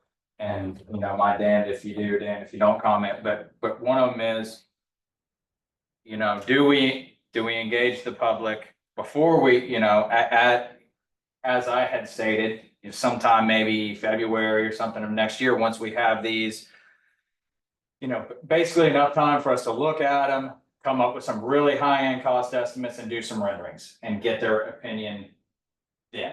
Or do we go further down the line all the way through the alternatives analysis and then do we engage them? You know, it either step along the way, there's gonna be gripes about how you didn't include me or this or that. I'm kind of a mind as we do it early, right? We come up with our 4 or 5 ideas, kind of pitch them to the public and then try to take that meeting and that public comment and put it into the final refining of the alternatives that we will then go. I think the optics of that is better. Yeah. Okay. The optics. And that's one of the To engage the public. Yeah, we have to. I mean, I think you have to do that. Until it's fully formed, we really want to get that input, I think. And that's part of the charge of the Waterfront Advisory Committee is to advise council on that process. And so I would imagine that would be part of your report to council as well. What will the process look like at gathering public input? We're trying to help the public make an informed assessment But you have to get this information from the public before you keep going driving these things down. So we have to get this as soon as we can, get something back, and it don't have to, the pony show can be narrow, but it's gotta be at least informative. And then the opening of that ought to be where we are today, right? So they know, the public knows. Then an opportunity to walk up and do the things you do at a charrette. here's some ideas, let's hear yours. Here's a sheet that signs up. Do you want boat? What type of boat do you like to see at the waterfront? If you want to narrow in on cruise ships, you don't have to say cruise ships. It's historically, this type vessels are tied up. Look at that picture over there, for example. That's an example of how other generations have viewed that waterfront park. The park was built with ballards in there to hold shrimp boats, because that's what the water festival did. Shrimp boats are dying, they're gone, right? We don't have many left. There won't many left in the future, so maybe that's not a viable option. So you need enough level of detail Right. to help inform the discussion that would occur with the public and the charrette.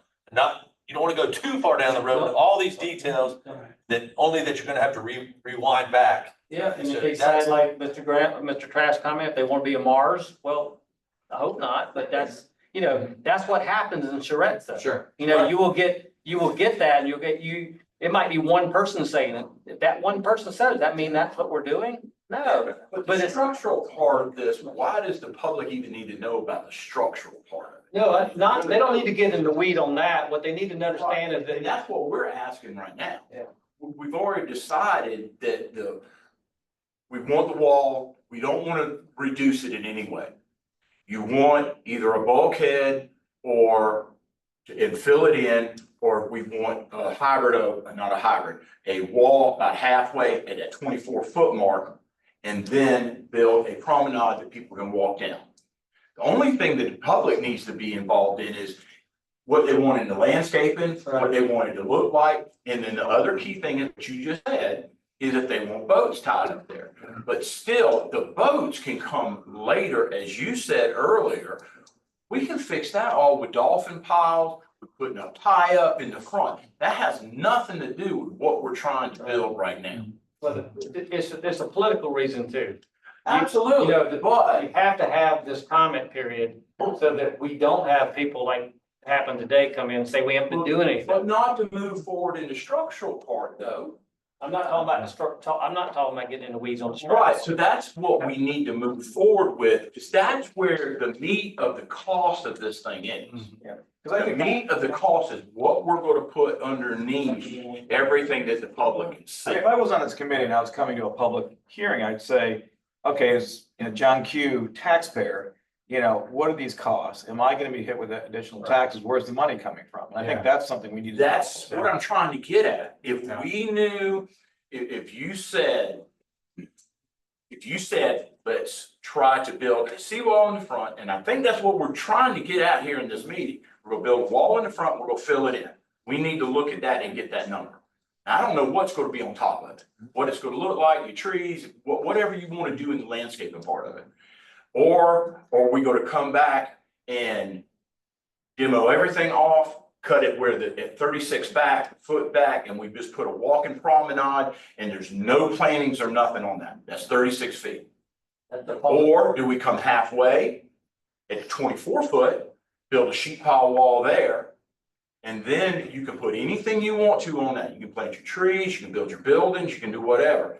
If we had that guidance from this committee today, we could start putting numbers together. Because then after you do that, then you can go in and you can put the dolphin piles, you can tie anything you want to in front of all of that. I think you wouldn't agree that much. The disconnect of that is that we need the public's feedback as to whether or not they're willing to put $100 million project. Absolutely, but we can't give you that number. That's what I'm trying to get at. But if we know that they are not willing to pay for anything more than cutting off the waterfront park when we do a charrette, then that changes what we do. Okay, I hear what you just We need to said. have public, we politically need to have the public's engagement. The other important aspect, Horses before the cart. But that's where 50% of the frustration of the public comes from. They don't understand that part. I know. I hear what you said, but what I'm trying to say is we could give you the numbers, more hard numbers than saying it's gonna be $120 million or it's gonna be $80 million. That's where I'm coming from, because them numbers scare me to death as a taxpayer. And I think they scare everybody in this room. And that's something like $500 million a minute ago. what we're gonna end up, If you went to that, you would just say, okay, we're gonna spend $100,000. We're just gonna build a nice fence back at the 36. Well, I think couldn't you just go ahead and start doing the three scenarios you laid out, I mean, or something similar, because that's kind of what we But asked. you're talking, absolutely, and that's what I'm asking, if this committee could tell us that those three are what we are to design underneath everything. That is what we're doing. I thought we did. So we decided No, you things- didn't, no, I never said that's what we want to do. We beat around the bush. This is a work session, we don't go there. Well- You're never gonna hear us say that. We just said 4, 6, and 8. Yeah. Well, I think what we have to look at, and while I agree with what you're saying, Duncan, is with our analysis and dealing with the flooding that Chris so eloquently discussed today, there's so much outside of the footprint that will be impacted, that will, call them soft costs, call them whatever you want, that will factor into the overall cost of the project, right?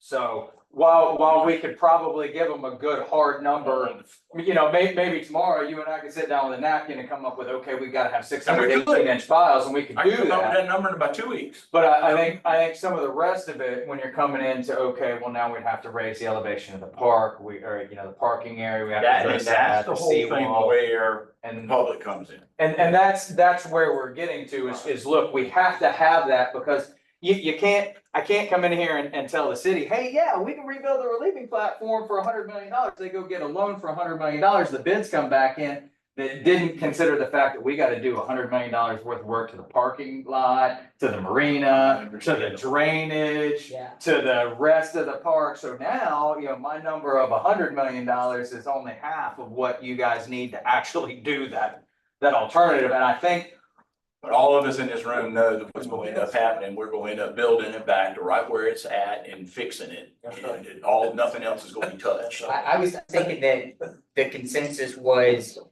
4, 6, and 8, with the understanding that 4 is the same footprint, 6 is seawall backfill, and then 8 gives you the creativity or flexibility Exactly. to add any. yes, outside- and that's what we're moving And forward. that's what I was thinking the consensus was. My next question would be to Scott, is in our October meeting, are you planning to have the identified path forward for the day doc and RP or whatever that may include in our October session to be part of that conversation? We go get that moving. Yeah, we can identify the process at that point. That's easy to do. While I'm talking, however, just want to throw out that, I think any expectation of city of Beaufort taxpayers being able to provide the additional revenue to support a project of this magnitude is folly. That's what I really need to know. While the overall public cost may be 100, 150, whatever the number is, that number, that is not coming from the city of Beaufort taxpayers. You don't have the means, the ability, or the legal avenues to generate that much revenue. So just want to put that out on the table. We understand that. I know you do, but I want the public to understand it. That's what I was saying, I mean, that if I'm a taxpayer, I'm saying, how much my property tax is gonna go up, and they say, well, don't worry, we're not gonna pay for it. Okay, well, who's gonna pay for it? That's my next question. Right. Well, I know they're gonna want something done, and I think Duncan's right on the money. Where it's gonna end up is back like it looks like today with the seawall. And then if we can mitigate some of those other issues, fine. Also, in number 6, if we do 6, the back wall, the original seawall in there on the back side. Well, you wouldn't even need it if you did number 6. Fill it in, By the way, What about all the Charleston stairs low stuff battery, that comes- 65 million for a mile, so 5,000 feet, 5,280 feet. That was about 65 million. We're not at that. I would like to mention one thing from my behalf that we briefly touched over as we're looking into these structures. And there's a couple things. One, whatever structure we build, we need to look at short-term and long maintenance of that structure. Yeah, that's cool. The second thing we need to look at is our operational needs from the city's perspective on things that we do and supply to the folks in the city for their, I guess, fun time or whatever they do, and quantify their experience in the city. And the last thing is, as we're looking at alternatives of whether we put in those glass boards or don't put in those glass boards, we need to realize what manpower that's going to take to take them out, put them in, and how that's going to affect our public works crew, who has a ton of other things to do in preparation for a storm. Yeah, I think any resilience features have to be naturally built into the project. I don't think. we want to- Those are just my points from an operational side. Yeah, but that's important, that's the foundation of my conversation all the time is gonna be based on maintainability and service costs, right? That's fundamentally how decision logic should work for this. Taxpayers can't afford to keep doing this. The other thing that you've said is important is there's missing pieces to the park now. That if we tear the promenade up, for example, we need to identify those and make sure they're possibly brought back in. One would be fire suppression capacity. You know, if we have a boat drifted seawalls on fire, I don't think there's a couple of hydrants out there, but is it adequate? One. If we thought boats might come in the future, are we gonna put potable water available anywhere along there and or sewer while we have it opened up? Those are not terribly costly if you do them at the same time, but they're hugely problematic later. So whether we tell the public they're gonna bring a cruise ship in, it doesn't matter. You still need water out there. You got irrigation. You got all these other things you gotta do. But we need to fix that because example, every time we do a festival, and Linda can speak up to this, how many infrastructure pieces are missing to do festivals down there? It requires your department to go out there and like drag these big electric connectors out there, hook all the wires up, run all these pieces. You know, couldn't we benefit by identifying that as part of the conversation so that we fix it when we get there? Way on down the road, many, that's like 100 meetings from now. But all true. At least 100 meetings. But still need to put them in the forefront of our conversations. Y'all got enough direction?